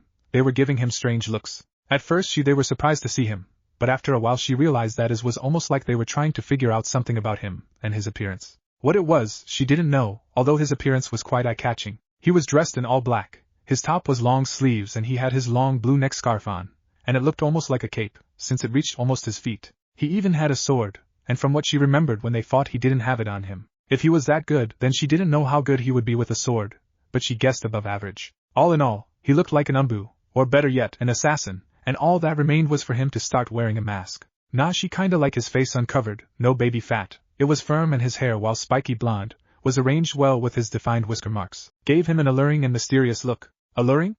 Where had that come from? Was she attracted to him? Well, who could blame her? He was attractive, not as Sasuke but attractive enough. God, if she was thinking like this, she didn't know how Ino would think, even worse act. She had to get herself together. Hokage's office. Hearing that Naruto was much stronger than he was 3 years ago made her happy, but it being told by 3 of her top jounin that Naruto needed psychological evaluation and testing worried her. According to Asuma, Kurenai and Guy's report, this was their unanimous conclusion. Very strong, efficient, and intelligent. No move is made without purpose and very little openings to pounce on. He is quite skilled, and while not much of taijutsu was shown, he is skilled enough in the art, but mostly his speed stands out, of which it is quite possible he is faster than he has shown. Genjutsu was effective enough that even our genjutsu specialist wasn't aware when he used it, and as for ninjutsu, not much could be said considering he hardly used it, though his effective usage of shadow clones and the replacement jutsu are to be applauded. Overall skill level, definitely jounin. Recommendations: his attitude, while mature enough, definitely needs polishing in terms of people skills, and his indifference, coupled with his brutal efficiency at fighting, need evaluation and correction. Threat level, flight risk. That was their report on him, and what made matters worse was what Kakashi said to her privately. I don't trust this version of Naruto. There are a lot of unknown variables, and while he could be manipulated, I believe that isn't the case, because he seems quite aware of his actions, and how he speaks also proves this, at least to me. I believe he is hiding a lot from us, but in order not push him away or make matters worse, I suggest you give him missions while under strict surveillance, preferably outside the village, and see how he responds. In other words, don't give him reason to mistrust you while giving him opportunity to show his true colors out in the open. That was what Kakashi was suggesting. The very first words he uttered bothered her. Was he insinuating that this Naruto was a fake, a fraud? Was the real Naruto still alive, or was this actually Naruto, but just different? These were her thoughts. Kakashi did have a point, as it was possible Naruto was being manipulated, but she was sure that he was most definitely hiding things from them. No one got this strong and changed this much in 3 years just like that. The use of shadow clones to train has crossed her mind, as he could spam it like there was no tomorrow, and with their memory feedback it would shorten training time significantly. But if he was any stronger than this, then there had to something else involved, and also the drastic if not darker change to his attitude was suspicious. Unless he had been pretending all those times in the past 3 years while living alone couldn't have made Naruto, as he was just like that. She would be a fool to believe such, and whatever it is he was hiding, she only hoped it wasn't detrimental to the village. He was entitled to secrets as a ninja, but as a village asset, there could be no secrets whatsoever, but she would give him benefit of the doubt. It may be biased, but unlike how she reacted when he disappeared, she would be more proactive now. She would follow Kakashi's advice. In fact, she had the perfect mission to test him, though on the high-risk side. He had proven he could handle himself, and besides she won't send him alone. The council, especially the elders and Danzo, might throw a fit, the latter trying to undermine her authority, but she would deal with them. Naruto was her priority, and she wouldn't lose him. He was her only family left after all. There was a knock on the door. Come in, she said. Lady Tsunade, Naruto and Sakura are here, Shizen said. Send them in, was her reply. There was some worry on her face, but Shizen replied professionally. Very well, Lady Tsunade. She had informed Shizen of her plan, and while the woman didn't disagree, she was still worried, and understandably so. There was silence for a while until the door opened once more. First she noticed Sakura, who greeted her, and then there was Naruto dressed in all black, who just nodded at her. The way he looked, especially with his sword and impassive expression, made him seem like a very deadly assassin, or at the very least, Umbu. It was quite strange, but she shook off the thought, and she schooled her expression to neutrality. This was not the time to show worry. There was another knock on the door, and it was opened almost immediately as a mop of silver hair was visible. Lady Tsunade greeted Kakashi. Then he turned to the others. Naruto, Sakura, he greeted nonchalantly. Though there was a bit of warmth in his greeting to Sakura, something Naruto didn't miss. His arrival on time and how he looked at Naruto didn't depict nonchalance, something Sakura missed as she spoke up with a smile. Kakashi-sensei, it's good to see you. How have you been? She asked. Well, you know, here and there, replied Kakashi. Sakura just shook her head at the vague reply. What else should she have expected? Then she heard him ask, how's your head? It's fine, though it hurts a little, she said. If not because of her prowess as a medic, she would have been in more pain by now. She turned to Naruto to see his reaction, but nothing. He just looked the same, but he did ask. Something on my face. Before Sakura could reply, Tsunade interrupted while clearing her throat. You can have your reunion later. Now I have something to discuss with you three, she said, watching their expressions. As usual, Kakashi looked nonchalant, Sakura looked a bit nervous, and Naruto looked quite curious, judging from his lone eyebrow raised. How he could walk around with one eye covered by his hair she would never know. What did he even see in the look? At least he wasn't looking impassive at the moment. The three of you will come back together and form Team 7 along with an extra person to replace Sasuke. She paused to look at Sakura, who had tensed up slightly, and then continued. For now, Sakura relaxed at that. As for who this person is, it will be revealed to you tomorrow while you go on your first official mission. Since reforming, she noticed Sakura's excited but puzzled look at her last statement. She didn't need to look at Kakashi, because he was aware of her plans. But Naruto just continued to look and listen curiously. After a brief pause, she continued. This mission is of utmost importance, as not only will our shinobi strength be tested, but the might of the village. The mission is for you to assist the rebels in their civil war against the 4th Mizukage. The mission details are in this scroll. She held up a scroll and handed it to Kakashi. As it is nothing less than a rank mission, going to S rank, but I will advise you stick to purely assistance, and not frontlines, especially you, Sakura. Being the medic of the team, she said the last part a bit proudly. After all, the girl was a product of her tutelage. What's the time duration? Asked Kakashi after going through the scroll. 3 months, nothing more than that. If the war is taking longer despite your assistance, then you pull out. But just to be safe, I will add an experienced Umbu guard to your team in case things go a bit south. The last part was a possibility, because even though there was no war, she couldn't exactly trust the hidden mist with her shinobi, considering their reputation of being bloody and backstabbing. You leave by tomorrow morning, as you will meet both your new teammate and the Umbu guard. Questions? Sakura nodded as she asked a bit nervously. Why send our team, Lady Tsunade? Why not send the others with us, or a more experienced team? It was nice to know the Hokage trusted and valued her team, but still it was scary going to a place so far and very deadly. Because of all teams, we are the most capable. Kakashi is a former Umbu and skilled jounin. His tactical intelligence would prove most useful. You are the best medic ninja the village aside from the Hokage and Shizen, and I am a powerhouse, with lots of chakra and firepower at my disposal. This new member would most likely be skilled enough and knowledgeable about where we are going, as the Hokage won't give us a useless teammate. So yeah, we are the best for this, answered Naruto surprisingly. There was no excitement in his tone, it was just plain, but also simple. She didn't expect him to speak, and so accurately as his points did make sense. But even as they made sense, she still felt afraid. The mission was way out of her comfort zone, but she pushed her fear down, as this was an opportunity to prove herself. So yes, she would agree, though she did wonder what Naruto meant by him being firepower. But she would find out eventually. Very well, Lady Tsunade. I have no more questions, said Sakura with a bit more confidence, especially with the fact that Naruto called her the best medic. It may not have been a direct compliment, but she would take it. In that case, you are dismissed.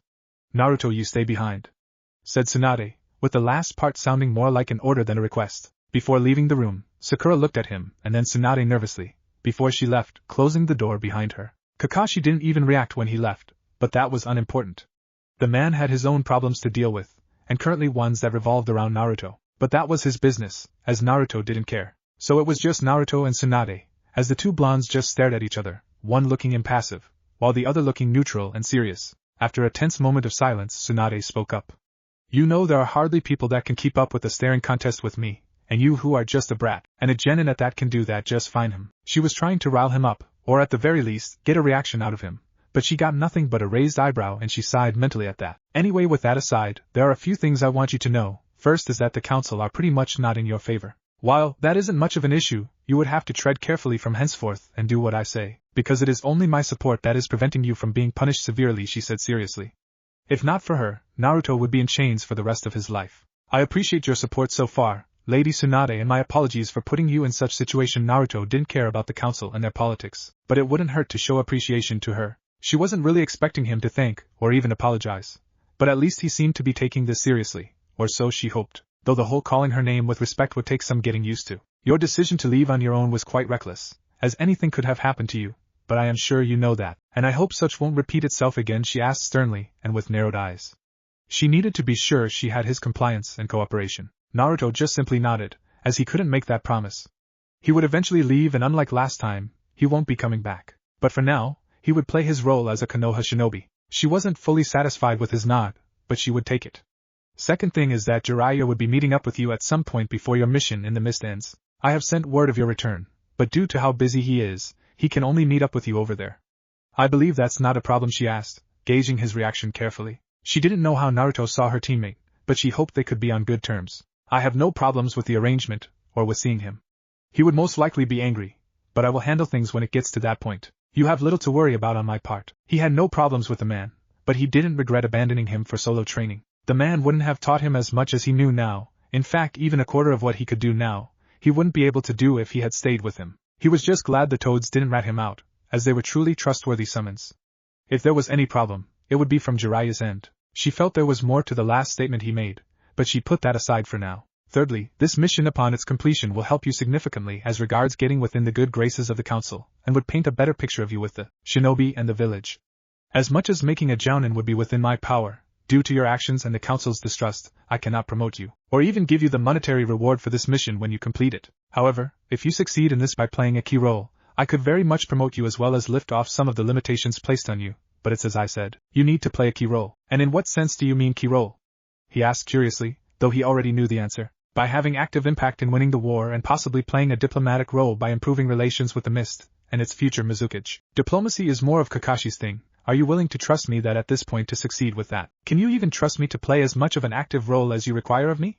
He asked, but this time, one could hear the seriousness in his voice. Did Tsunade really trust him that much, or was she testing him? It was most likely the latter, but he needed to be sure. She would foolish to just trust him like that. I trust that you would not disobey your Hokage, and that you would do what is necessary for your village, she replied with authority and seriousness. All trace of familiarity gone. Naruto just stared at her, and then he replied. Very well. He could read her attempt of covering up her intentions. He knew she had suspicions regarding him, and with his changed personality, she didn't trust him so much as there were a lot of questions she needed answers to. This mission and what she expects of him is just a ploy to get him to fill some of the holes he had created and try to bind him to the village by using him as a form of poster boy and making him a crucial part of the village system. She didn't want him to leave again as he was a flight risk, so she wanted to bound him, but he didn't mind, as when the time came, he would do what he wants regardless of whoever stood in his way. All right then, she said less seriously. As a bonus for completing this mission, a very important secret will be revealed to you upon your return and promotion, as it is only when you become a jounin that you will be privy to such. Secret, huh? I already know what it is, he thought, but he would play the clueless ninja, so he raised an eyebrow at the statement, indicating his curiosity. Complete the mission and only then will you find out. Hopefully as a jounin, she said the last part like it was a probability. She could very well promote him now and tell him the secret. Screw the council and their thoughts, as she was Hokage, but she needed to give him an extra bone and hope he bites. With his curious gaze, it seems he will bite. Very well, Lady Hokage. Will that be all? Lady Hokage, hush. She shook her head at that, then she stood up and walked towards him. Once she was close enough, she stared at him for a while and then, she hugged him with a much warmth in her action as she could express to him. He may treat her differently, but she still cared for him. It's good to have you back, Naruto. I missed you, she said softly. She didn't need to be his Hokage right now, and he didn't need to be her shinobi. Right now, they were family and she wanted to express that to him, regardless of her suspicion or slight doubt. She just hoped it would make him express himself better. It took a while for Naruto to respond, but eventually he hugged her back with one arm. He may plan to eventually break his bonds with the village, but at least for now, he wanted to enjoy just a little of it with the only woman that cared for him in the village. And while he may deny it, he cared for this woman quite well. It was just unfortunate that she couldn't follow him on his path, and he doubted that she would even want to. But for now, he wouldn't think on it, as when the time came, he would do what was necessary. After all, gods couldn't live as mortals, they had to be above them, and he would be above her, and everyone else. Chapter 3. The Clearing of the Mist Part 1. The journey towards the mist was pretty quiet. After a quick meeting at the village gates, they departed at a fast pace towards their destination, namely the border between the land of fire and water.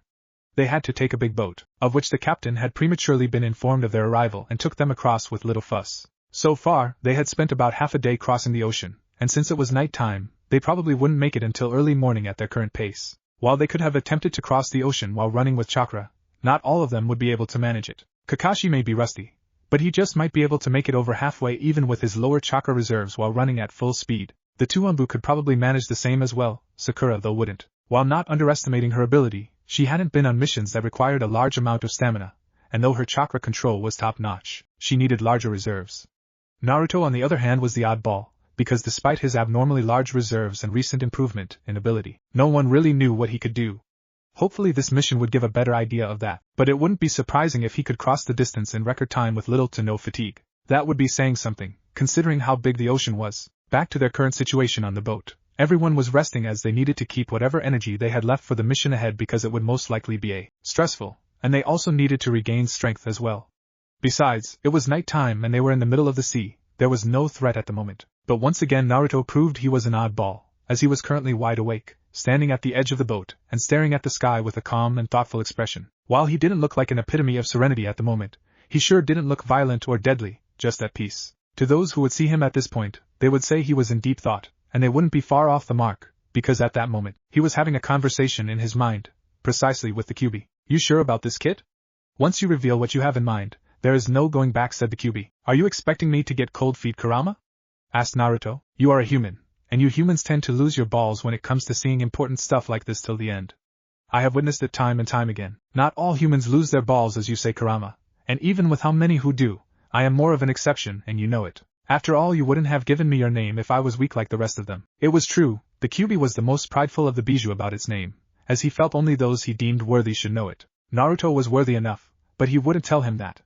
Besides, the brat wasn't like most humans, and from what he had witnessed of his host's life, the boy had some big balls. Don't get too ahead of yourself, Kit, you are still just a human after all. Just make sure you don't chicken out, as that would be quite disappointing after that. Kurama kept silent, probably signaling the end of the conversation. There was one thing Kurama couldn't deny, and that was with his hosts, things were hardly boring. Even when he was bratty, loud and unskilled, things were pretty interesting, a little irritating, but interesting. In fact, with his recent change in perspective and personality, things had gotten a lot more so, and considering what Naruto had planned with the upcoming events, things would only become more so. Even though the QB had gone silent, Naruto SDLL spoke. I am not your means of entertainment, Kurama, and there is nothing entertaining in what is to come. As to whether it will be good or bad, that will be for the people to decide. Regardless, things would still push through, no matter who likes it or not, answered Naruto confidently. He didn't come this far just to fall short, whether due to fear, hesitation or consideration for others. Everything and everyone would have to fall in line once he was done. Those who couldn't handle things would simply fade away, and those who defied things would be beaten to submission or crushed.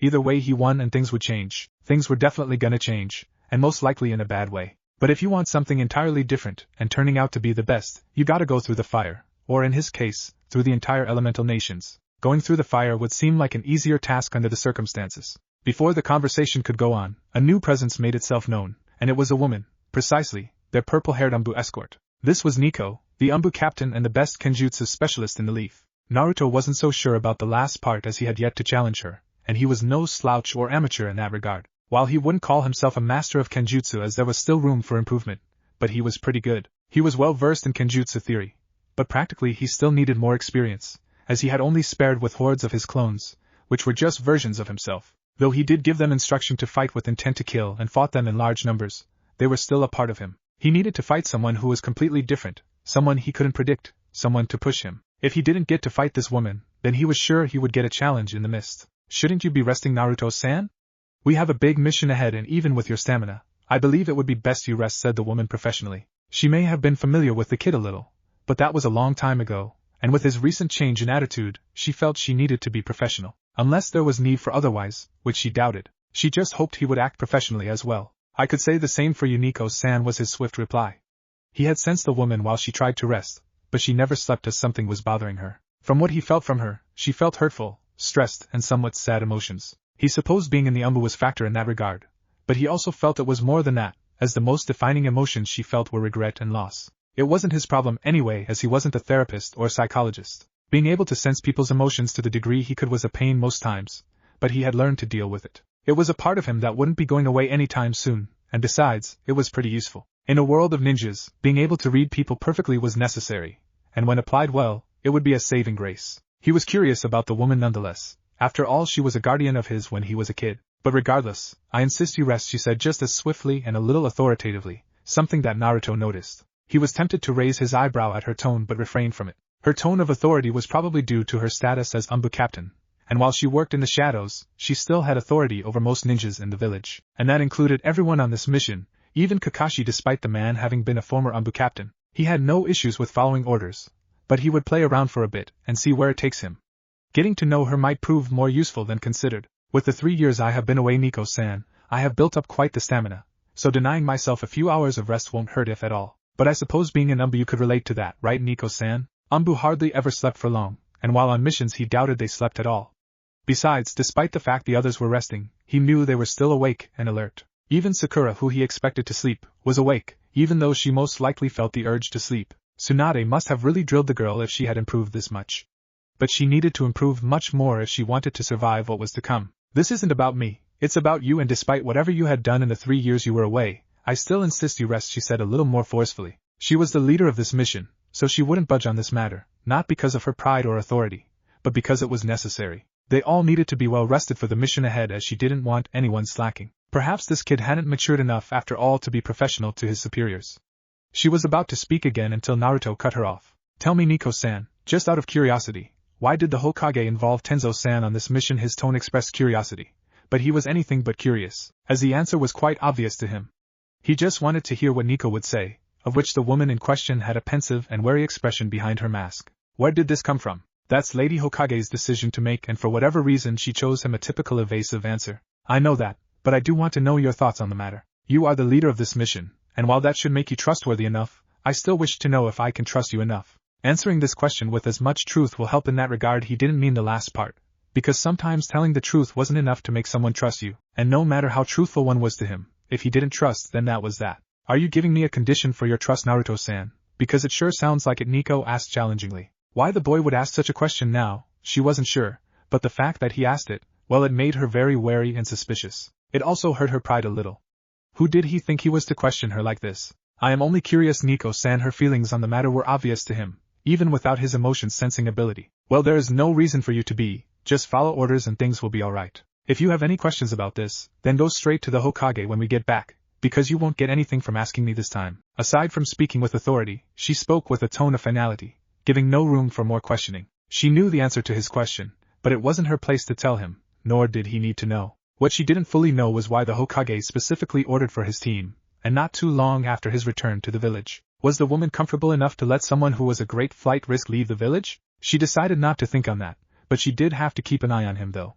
This questioning of his was quite suspicious. Naruto just kept staring ahead, deep in thought, and after a few seconds of silence, he turned to the woman and spoke. Very well, Nico-san, thanks for your time. After that, he began walking into the cabin of the ship, but before going further, he spoke again. For a Jinchuriki, freedom is everything, and as much as I am a servant of the village, my freedom is still of great importance. I may be under your command, but you do not control me.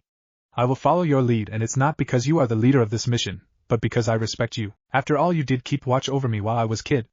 But make no mistake, the moment I lose trust in you, Nico-san, you lose a follower and my respect. Do keep that in mind. After saying that, he kept on walking, leaving the woman to her thoughts. Yeah, Nico would have something else to think about that night. Scene break. After getting to their destination, they had been dropped off quietly, something that was needed considering they were on foreign grounds and possibly enemy territory. There wasn't much light, since it was still early in the day, and the surrounding was completely covered in mist. It shouldn't have been much of a surprise since it was the territory of the hidden mist, but still, did it have to be literal? The mist wasn't natural though, as it was laced with traces of chakra, though it was in small amounts and spread widely, and that made it difficult to discover by sensors and much more difficult to navigate. Fortunately for the team, Kakashi had some familiarity with the area, though it had been a while, but most importantly, the purple-haired Umbu, who was also in charge of this mission, knew where to go due to information given by the Hokage, courtesy of a mist informant. They also had an ace up their sleeve as regards sensory aspect, but the four of them were none wiser.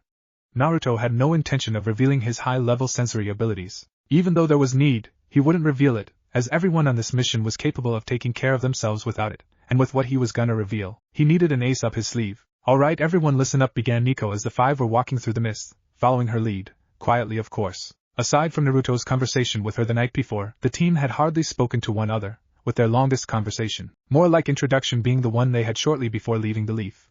There was a brief introduction amongst themselves at that point, and since then, that was it. The silence might have not been so bad, but at the moment in unknown and possible enemy territory, instructions needed to pass along. We are currently in enemy's territory and anything is possible, but the aim is get through this as quietly, quickly and effectively as we can. We are currently towards our ally, but even though that's what we were made to believe, let's just keep our guard up, ears open, and eyes peeled. We stick together unless there is need for otherwise, and once we approach our prospective allies, I expect us to be professional and sharp. There should be no hostility at any point unless I give the order, even when you feel it's needed. I am the leader of this mission and I expect complete compliance, understood? She asked with a tone that made you know she meant business. This was her Umbu captain mode. There was no response by anyone as they needed to be quiet, but she believed they got the message. Don't act recklessly and follow instructions was the unspoken message. Tenzo was just walking as calm as ever, and though one couldn't see his face, if you knew what to look for, you could see he was tense, though he hid it well. Kakashi was pretty calm with no porn book in sight showing how serious he was at the moment. He was pretty quiet, just walking as calmly as you would expect from an experienced jounin as himself, but just like Tenzo, he was also tense. Naruto was just staring ahead, having an impassive facial expression, but Sakura on the other hand was nervous, and also scared. This was her first time this far from the leaf and on a mission of this caliber, which from the gravity of the situation and seriousness, was probably S rank. If the A rank mission at the wave was scary, this was even more so, but unlike then, she could defend herself and contribute reasonably. So she swallowed the lump in her throat and composed herself, body and mind. Her training with Lady Tsunade won't be put to shame, as she was no longer a little girl, but a mature kunoichi. She had to act like one. She felt a hand on her shoulder and turned to witness Kakashi giving a nice smile, most probably trying to ease her tension and reassure her. It did work as she became a little more relaxed and schooled her expression into a determined one. She did glance at Naruto though and noticed that her teammate wasn't even bothered or afraid, as his posture was just relaxed. Too relaxed even for a mission like this. Before now, she would have scolded him, but at the moment, especially after how he had decimated her and the others, she refrained from doing so. He had proven that he could take care of himself, and as much as she didn't want to think about it, it was possible that he was more capable than he had revealed. It was a scary thought, but for now, she had to focus on the mission at hand. Besides, she was surrounded by 3 experienced ninjas and her surprisingly but pretty powerful teammate. The fact that she was the only menin on the team made her a priority to be kept safe and protected, so she had little to fear, right? A sudden halt by the captain stopped their movement and jolted her out of her thoughts. She really shouldn't be spacing out in a situation like that. All of a sudden the environment became tense, and the mist surrounding them only made it worse. Sakura didn't know how to feel right now, because if were her younger self, she would no doubt be frightened. But at that point, well, she was frightened, and the only thing keeping her in check was the fact that the people with her on the mission were all capable, strong and experienced. That's not to say she wasn't any of these, but she had to admit that the others were ahead of her in that regard, even Naruto. How much her teammate gained in terms of experience, she wasn't sure, but traveling alongside Jiraiya of the Sannin, there was no doubt that he would have gained enough experience. She didn't know how long they stood still, but to her, it felt like hours. I spot movement up ahead. Get ready for anything as it could be an enemy, but do not act until give the word, ordered Nico. Kakashi-san, I propose a diamond formation, requested Tenzo, who for the first time since their departure, spoke up for all to hear. It may have been hard to notice, but there was some sense of familiarity in the man's tone towards the silver-haired jonin, and also some respect. Naruto definitely picked up on it, but chose not to comment. Hi Tenzo, you cover our rear, Sakura you are in the middle, I will cover left while Naruto you cover right, with Nico remaining front, ordered Kakashi. This was not just Jounin Kakashi, it was former Umbu Kakashi talking. All persons followed suit and took their respective positions, except Nico, who was already in front and remained there. She had not drawn her sword, so none of them drew their weapon, but everyone was tense and focused, ready to strike at moment's notice. Sakura assumed that being the only medic nin, she was top priority, so they had to keep her alive. That's why she was in the middle of the formation, and it helped ease some of her nervousness.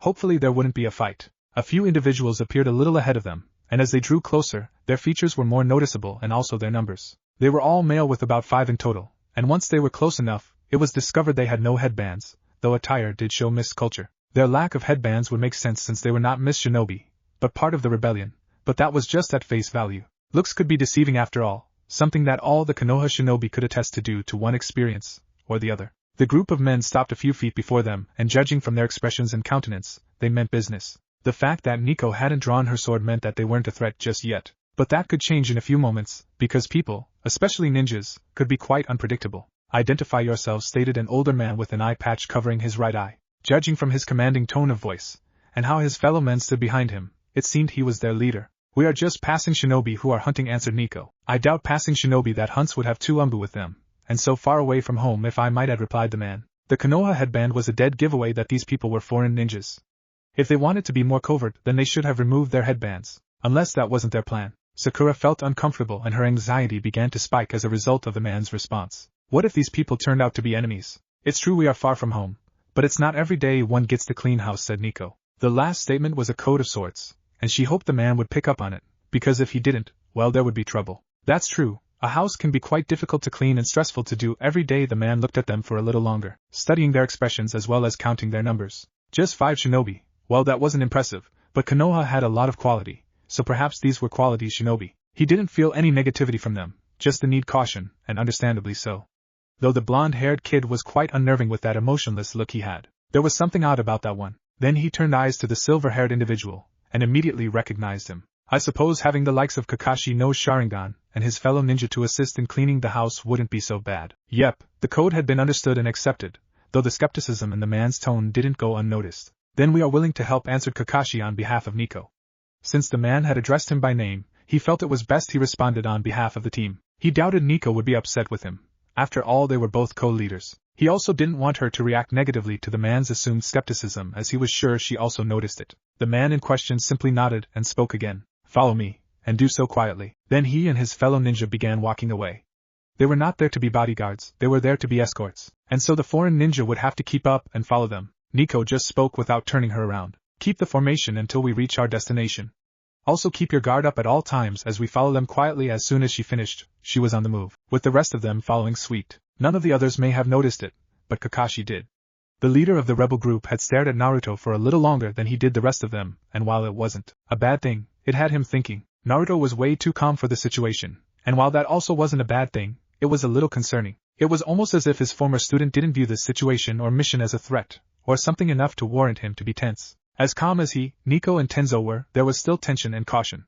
Sakura, despite her determined look, was pretty nervous. But with Naruto, there was nothing to show the boy was afraid, and it seemed the rebel leader had noticed it as well, probably making the man stare at the blonde interestingly. But at that moment, he decided to keep his thoughts to himself, as there was a mission they had to get done. Unknown to him, this wasn't the only mission, as the person who he thought of also had his agenda and mission to fulfill, one that would cause a great shift in the balance of power amongst the great 5 nations. Scene change. Starting a rebellion in a country that ruled rigidly was difficult, but keeping the rebellion ongoing was even harder. The odds were definitely stacked against this rebellion, as it was pretty obvious considering their current situation. Not only were supplies lacking, but their camp was getting rather overpopulated with the constant inflow of refugees, with most of them being civilians who were probably rendered homeless due to the ongoing civil war. It was really a pitiful situation, but the Konoha ninjas weren't there to make things better, they were there to end the war as quick as possible, if it could be ended, of course.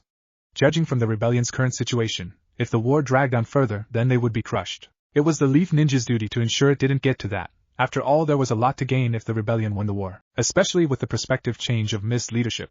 It was most likely that it would be the rebels' leader that would take over the mantle of leadership, unexpectedly, since the person in question had 2 bloodlines. The fact that she was a woman, on the other hand, was the most surprising, at least to most of the group, because a certain blonde teammate of theirs already knew the details. Not that he would let them know. "Well, if it isn't our saviors from the Leaf, how generous of your leader to send just 4 additions to our great army of rebels," were the sweet words of the rebel leader. And it was obvious to everyone around that she was being sarcastic, though her men who were present couldn't help but agree with her as regards the sarcasm. If the Leaf didn't want to help, then they should have said no, instead of sending a small cell of ninjas to aid them. It was insulting, and Mei Terumi was gonna give it back to them in her own way, of course. If the Leaf were gonna be so confident to pull a stunt like this, then she would throw it right back at them, tenfold if she could. Every one of the Leaf ninjas had varying reactions.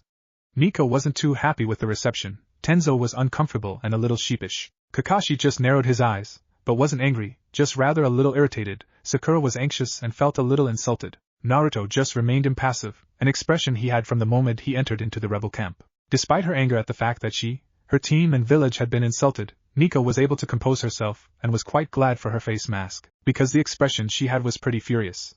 Though she did avoid accidentally leaking any ki in the process. She was meant to be diplomatic after all. "I believe you are mistaken, Mei-san, because we are a group of 5 instead of 4, which you might have assumed. It was quite irritating for Nico to be apologetic and polite when she had just been insulted, but for her fellow teammates and village, she would. Besides, pissing off an already irritated Kage-level shinobi in future Mizukage wasn't something Nico wanted to happen. She just hoped her team would keep in check and not do or say anything stupid. She also hoped the woman wouldn't continue to say stuff like this. If not, then they were gonna have a big problem. Oh, the children only count as half ninja. But I mean no disrespect, so I count them as one. Though I have to say, the fact that you know my name proves that you are well informed. If it weren't for the children you brought, I would have taken you a little more seriously. But oh well, how the woman could be insulting and still sound casual was a wonder to most of the occupants of the room, though to her male ninjas, she did sound somewhat sexy. Actually, she was always sounding sexy to them, just as much as looked as such. She was obviously a very beautiful and attractive woman. Not even Kakashi or Tenzo could deny that, despite the former's apathy to such things. Naruto didn't care much, whether about the insult, or her beauty. Nico and Sakura did, but the former was more concerned about the woman's attitude than beauty. She was about to speak again, but Kakashi beat her to it. You shouldn't underestimate our ninja Mei-san. Our village does have a specialty for developing youths of great power, stated Kakashi. There was no insult in that statement, just stating of a fact. Besides, throwing a round of insults would get them nowhere, and he was too composed for that, something that Nico didn't really seem to have. She was still the leader nonetheless, but that didn't mean he couldn't engage in some diplomacy where he felt was needed. I will be sure to keep that in mind, Kakashi-san. The woman's smile was almost convincing. It only made Nico more annoyed. Before Nico could speak, Kakashi once again interrupted. I believe you need some help as regards medical expertise, judging from the look we had of the camp when we came in. I recommend our very own medic, who is an apprentice of our Hokage, who also is the world's greatest medic. This is her apprentice, Sakura Haruno. I agree with Kakashi-san, as you do seem to be in a dire need of medical help, added Nico with a bit of a jab at the woman. Sakura, despite how nervous she looked, quickly composed herself and hardened her features. She would not allow her ability to be doubted, especially in a foreign village. Mei might be a proud woman, but even she couldn't deny the merit the copy ninja had made. They needed the medical help, and if the pink-haired girl was as skilled as expected, then the help would be appreciated. But of course, she did have to keep up an appearance of strength and pride for her ninjas. Are you positive she is skilled as you say? As I wouldn't want my medics to have someone to. She glanced at the girl in question. Hold them back. I assure you I won't, Mei-san, you have my word, Sakura said with a determined look. Very well, I will give you the benefit of the doubt, but I won't appreciate you holding us back or bossing around my ninja, Mei said with narrowed eyes. You have nothing to worry about, and besides, Tenzo here will be escorting her so as to keep things in check, replied Nico. She wasn't sending Tenzo for that purpose really, but rather to protect Sakura. After all, they were in foreign grounds, and they couldn't let their guard down. Sakura was also pretty high priority, being their only medic. Mei simply motioned to one of her ninja. Escort these two leaf ninjas to the medic bay, and ensure no harm comes to them and no one questions them. Hi, Lady Mei, the ninja answered respectfully. She might be a woman, but she was still their leader. Besides, being boiled alive wasn't something any of her men wanted. Once Sakura and Tenzo left, with the latter giving a subtle motion to Nico, probably Umbu code stuff, something that Kakashi picked up since he was a former Umbu. Unfortunately, Naruto also picked it up, and once he decided the message, he discovered it was about him. As suspected, Tenzo was here specifically to keep him in check, precisely to keep the QB in check. It was unneeded really, but he did understand the reasoning behind it. After all, he was a wild card Jinchuriki, with a lot of ambiguity surrounding him. You have been awfully quiet, young one, said Mei while referring to Naruto. Has the cat got your tongue, or are you too afraid to speak up? Before Kakashi or Nico could speak on his behalf, he replied. I am here to simply follow orders, nothing more, nothing less. He didn't bother to elaborate because he didn't need to really. The response elicited a frown from the woman, but it for a moment. You shouldn't be so serious at your age, young man.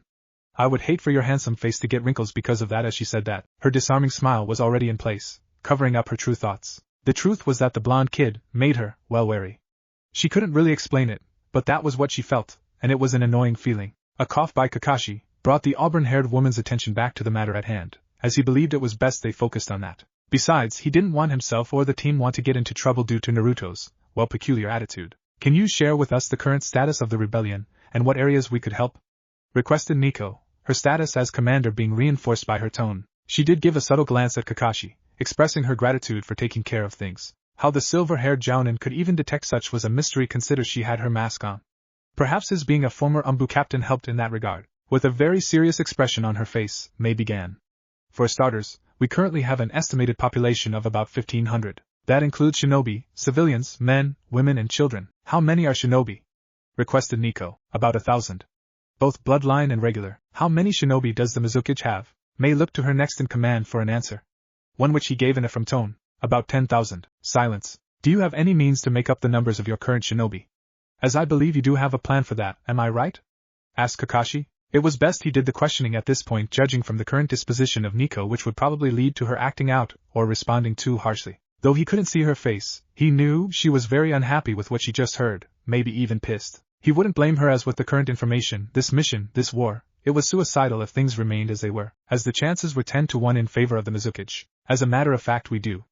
Albeit it's difficult to execute at the moment, replied Mei, cutting off whatever angry response her second-in-command or her men would give to the copy ninja's question. Ao and the other men wisely kept quiet, albeit hesitantly. One of the men wanted to speak up, but a sharp look from her cut him off. It was like he was questioning their ability, though respectfully on his part. That didn't make it any less annoying, but she could put that aside. Her men not so much, but they would have to. Pride was useless when losing a war, and they were losing. How difficult is this plan? After a moment's thought, Mei replied. It depends really on how you see it, but over the last few months, several of our men have been captured, and those who wanted to join the rebellion, serving as potential recruits, were also captured as well. That includes bloodline users and regular shinobi. But the issue isn't about them being captured, it's about freeing them. It has proven a very difficult task for us, as more of our men get captured in the attempt, or even killed, continued Ao grimly. Taking time to process this, Nico asked the most important question. I suppose where they are being held is proving to be the difficult, I suppose. Yes, you are right. They are held in the most secure prison the Mist has to offer, and therein lies the problem, admitted Mei. You are referring to the Gulag, am I correct? Asked Kakashi. His knowledge proving to be useful, as there was only one prison that fits what was described, and this was what came to mind. If it was the case, then they had a very big problem on their hands. Ao narrowed his eye at the copy ninja, but refrained from saying anything. It seemed the sliver-haired Jounin knew more about the Mist than most. Hopefully nothing too deep, as he was loyal to despite the rebellion, and would prefer its secrets being kept, well, secret. Mei didn't seem bothered by that. Yes, that's the one, and if you know anything about it, you would realize why there is difficulty in freeing our men. Nico didn't know so much of what they were talking about, but judging from Kakashi's expression, it seemed this prison was pretty difficult to deal with, though she did wonder why she never heard of it. It just showed that despite her status as Umbu captain, she wasn't all-knowing. So rather than ask about that, she decided to focus on something else. She would question Kakashi more about it later. How many shinobi do you have captured there? Roughly 2,000, answered Ao. And the guards? About half the amount of prisoners, though it's not the guards we have to worry about, it's the fortress prison itself. That got a raised eyebrow from Nico, though her mask hid it well. The Gulag is a prison further down the land of water. It's surrounded by high walls all around made from the most dense of rocks, and its foundation is composed of semi-solid lava, making it difficult to dig underneath. There is only one way in and out, and that's through the main gate, which is made of very dense metal, one that would require nothing short of an S-rank jutsu to make a dent on it. It's basically a war criminal prison, one meant to break its prisoners' will of being free. There was a brief pause as Ao wanted the Konoha shinobi to digest the information. Though he was pretty sure the copy ninja had some knowledge about it. The purple-haired Umbu had a serious and focused aura as expected, but blonde-haired kid just looked indifferent. Young ones these days. Without missing a beat, Mei continued for her subordinate. If the external part of the prison isn't the issue, then the internal structure is, as its atmosphere is so toxic that all the guards are required to wear gas-filtered masks to avoid choking from the air, and of all my shinobi, only I can survive in such a circumstance due to attributes peculiar to me. We don't have the resources to get masks for our people, so sending more of my shinobi for a rescue mission would be a waste at this point. I don't even know if most of the shinobi captured are alive, because just as my subordinate said, it's a prison meant to break its victims' will of freedom. Mei finished, her tone holding bitterness and disappointment. She knew she couldn't save everyone, and as much as she hoped her men were alive, she knew better, and the fact that she couldn't do anything about it made her bitter, disappointed, and angry. To add insult, Konoha had to send a small cell of its ninja for help after keeping them on hold for so long. The audacity, but she wouldn't act rashly. That didn't mean she couldn't be tough on them, in her own way of course. So any ideas from our esteemed guests as to how we can end this war quicker? I would love to hear them. Mei asked a little to Chiri with her tone almost like she was excited. It was fake, though the part about her surviving in such extreme conditions was a little intriguing. But at that point, it was unimportant because Kakashi doubted she would tell them anything with her current disposition. The woman was very much unhappy, and angry. If they thought this mission would be difficult, then this was something else, and Tsunade had given them a short time, and to think Nico thought it was long. This could take years, that's if the rebellion didn't die off or dissolve before any substantial progress was made. So how the hell dash? If by some chance we were able to break into the prison and free the shinobi, not only would you forces get a boost, but the forces of the Mizukage would be crippled as well. Am I correct? Asked Naruto, seemingly out nowhere. He had been pretty quiet all through the meeting. Hey, who do you think you one of Mei's began, until cut off by the woman in question. Something told her to hear and respond what the boy had to say, which was strange, but what did she have to lose? If you are suggesting taking out the guards while freeing the prisoners, then yes, you are right. But the fact is, it's impossible at this point, said Mei. Getting into the prison was one thing, but taking out its guards, with how toxic its environment was, well, that was impossible. Nico was about to speak up, most likely trying to cut him off, but Naruto spoke before her. Then you don't have to get involved. I will single-handedly free the prisoners and take out all the guards. Every single one of them. Once again, silence, until Ao spoke, anger very much palpable in his tone. Listen boy, this isn't a game. We have tried and attempted this for months, but to no avail. So don't come telling us that a single kid like you could succeed where more experienced shinobi have failed. We may not be the strongest of the big five, but we are still strong and have pride. So don't mock us boy. The other men in the room agreed with his statement, as what the blonde kid proposed was insulting to them and their pride. Sending 5 ninja with 2 being kids was offensive enough, but for one of the kids saying such, it was too much. Naruto was just indifferent to it all, though his 2 companions had varying expressions. Kakashi was intrigued and more suspicious of Naruto, but Nico, well, she was pissed. She was about to apologize on Naruto's behalf, of which she will later on chastise him, but once again Naruto spoke up first. I give you my word that by tomorrow morning, all your captured shinobi will be free and the gulag will be no more. Just tell me where it is, and I will do as I have said, he finished while looking straight into the eyes of Mei. She had the final say really, so it was her he needed to convince. The rest didn't matter. Enough of this insult, you have crossed Ao. Mei shouted, stopping the man from speaking further. Everybody out, now. Her men were confused, so were Kakashi and Nico. Was she also referring to them? Everybody out now. Get out and leave us. Yeah, she was referring to everybody except Naruto. All the inhabitants began to leave, but Nico didn't, not until Kakashi whispered something to her. Whatever it was, it seemed to make her finally leave the room with the copycat ninja, albeit with hesitance. She would have a very serious chat with the blonde when this is over. Kakashi gave a short glance at Naruto, a studying expression on his face, as if he was trying to read the blonde. Then he also left, leaving Mei and Naruto alone. Mei didn't really know why she just sent everyone out, but what she did know was that she needed to have a talk with this boy, as there was something about him that, well, something that intrigued her. She was skeptical about what he proposed. After all, he was just a kid and what he was proposing was suicidal. But a part of her felt she should believe in him, or at least give him a chance to make her believe. It was a strange feeling, but maybe it was what she needed to feel, because at this point, any solution was acceptable, even one such as his. Give me one good reason why I should go with this plan of yours, if one could call it such. Because to me, what you are proposing is suicide, and the last thing I would want would be to have the leaf on my head about how I was careless with their shinobi. You don't worry about the leaf, that's a minor thing. What you should concern yourself with is how you would rebuild the mist once you have won this war. A war that I will personally help you end. Those are bold words, but you still haven't answered my question. Why should I listen to you? Why should I listen to a kid such as yourself, one who I am just meeting for the very first time? Asked Mei sternly. She just wanted a straight answer. A very convincing one, because she wasn't about to start hoping for nothing. The fact that she even had the feeling to believe in this kid was really shocking. But a part of her felt it would be worth it. Besides, Konoha did produce some standout shinobi over the years, the last being the infamous Itachi Uchiha. Hopefully this kid was nothing like him. After a moment of contemplation, Naruto replied, because I have something that no other shinobi alive possesses. And what's that? This time Naruto walked towards the woman, and once he was standing, the will to surpass all legends and become something else. The will to become a god, one that changes the world forever and makes it better. A world where you and your people can thrive without fear or looking over your shoulder as a result of past mistakes. This is my desire, and I can and will make it a reality. Just as I can grant what I just proposed to you, only if you are willing, of course. There was no doubt in his voice, no arrogance, no delusions in his eyes. In fact, there was nothing about his expression that made her want to doubt him. He seemed completely sure of himself, like he actually believed what he was saying. It was somewhat unnerving to see a young man act so confident, so focused. Yeah, this kid wasn't normal at all. The question was, could he back up what he claimed? Well, she had to give him a chance to prove that, and this mission seemed to be the best way to do so. She only hoped it would be the right choice. Are you out of your mind? No, absolutely not. There is no way I will allow you to go through with this, whether you have that woman's approval or not. You are still under my leadership and I say no. These were the words of Nico, and despite the mask she wore, it was obvious she was pissed. No, she was livid. The fact that the auburn-haired woman would even give room for such a thing annoyed her even further, but it wasn't her place to deal with the woman. It was Naruto that was her responsibility, and what a handful he was proving to be. It's already decided. By tomorrow I will proceed with this mission regardless of whatever you say. It's not like I am risking your life or the team's. I am only risking mine, but I don't see it as such, and you shouldn't as well, answered Naruto, as cool and calm as ever. Who would believe this loud blonde-haired bundle of joy could be this well composed? It was unreal. I already gave an order, and it's no.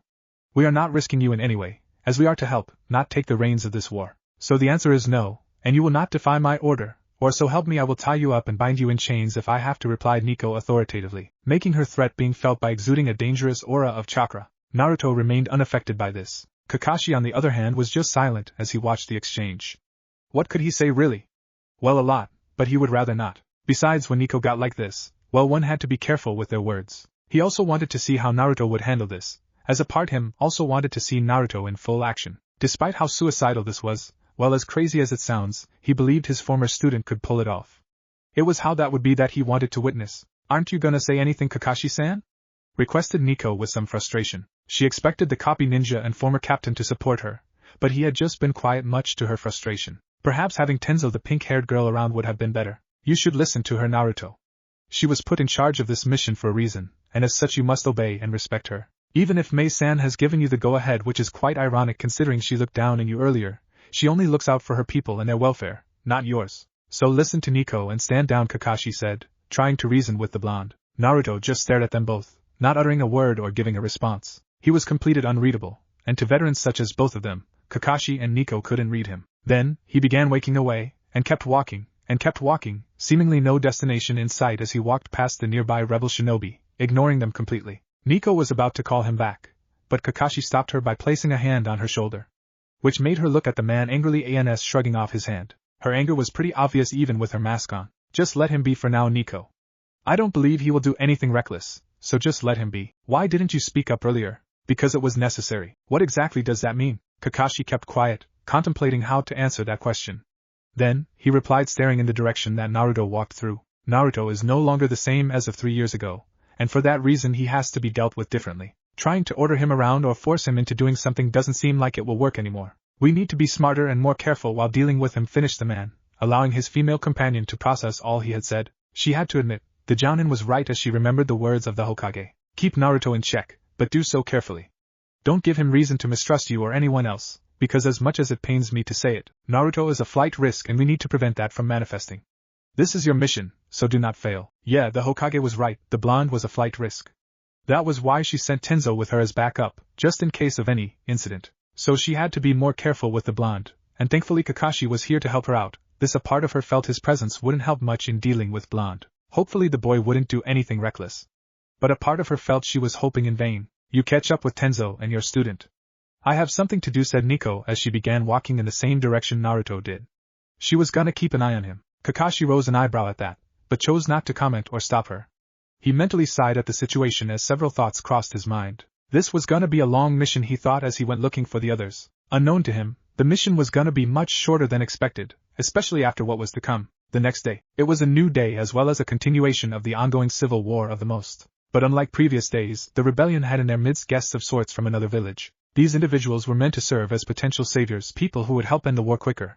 But for the rebels, these guests didn't live up to expectations, most especially due to their numbers. How would just 5 shinobi help end a war such as this? It was incredulous, insulting and even downgrading, as even children were part of these guests. If the hype of having the legendary copycat ninja amongst them was motivating, well, the small backup as well as presence of children destroyed it completely. Hopefully the children in question wouldn't slow them down, though one of them seemed to be proving her worth with the provision of medical expertise to the less qualified medics amongst the rebels. But she was just one person, and it wouldn't be enough in a war like this one.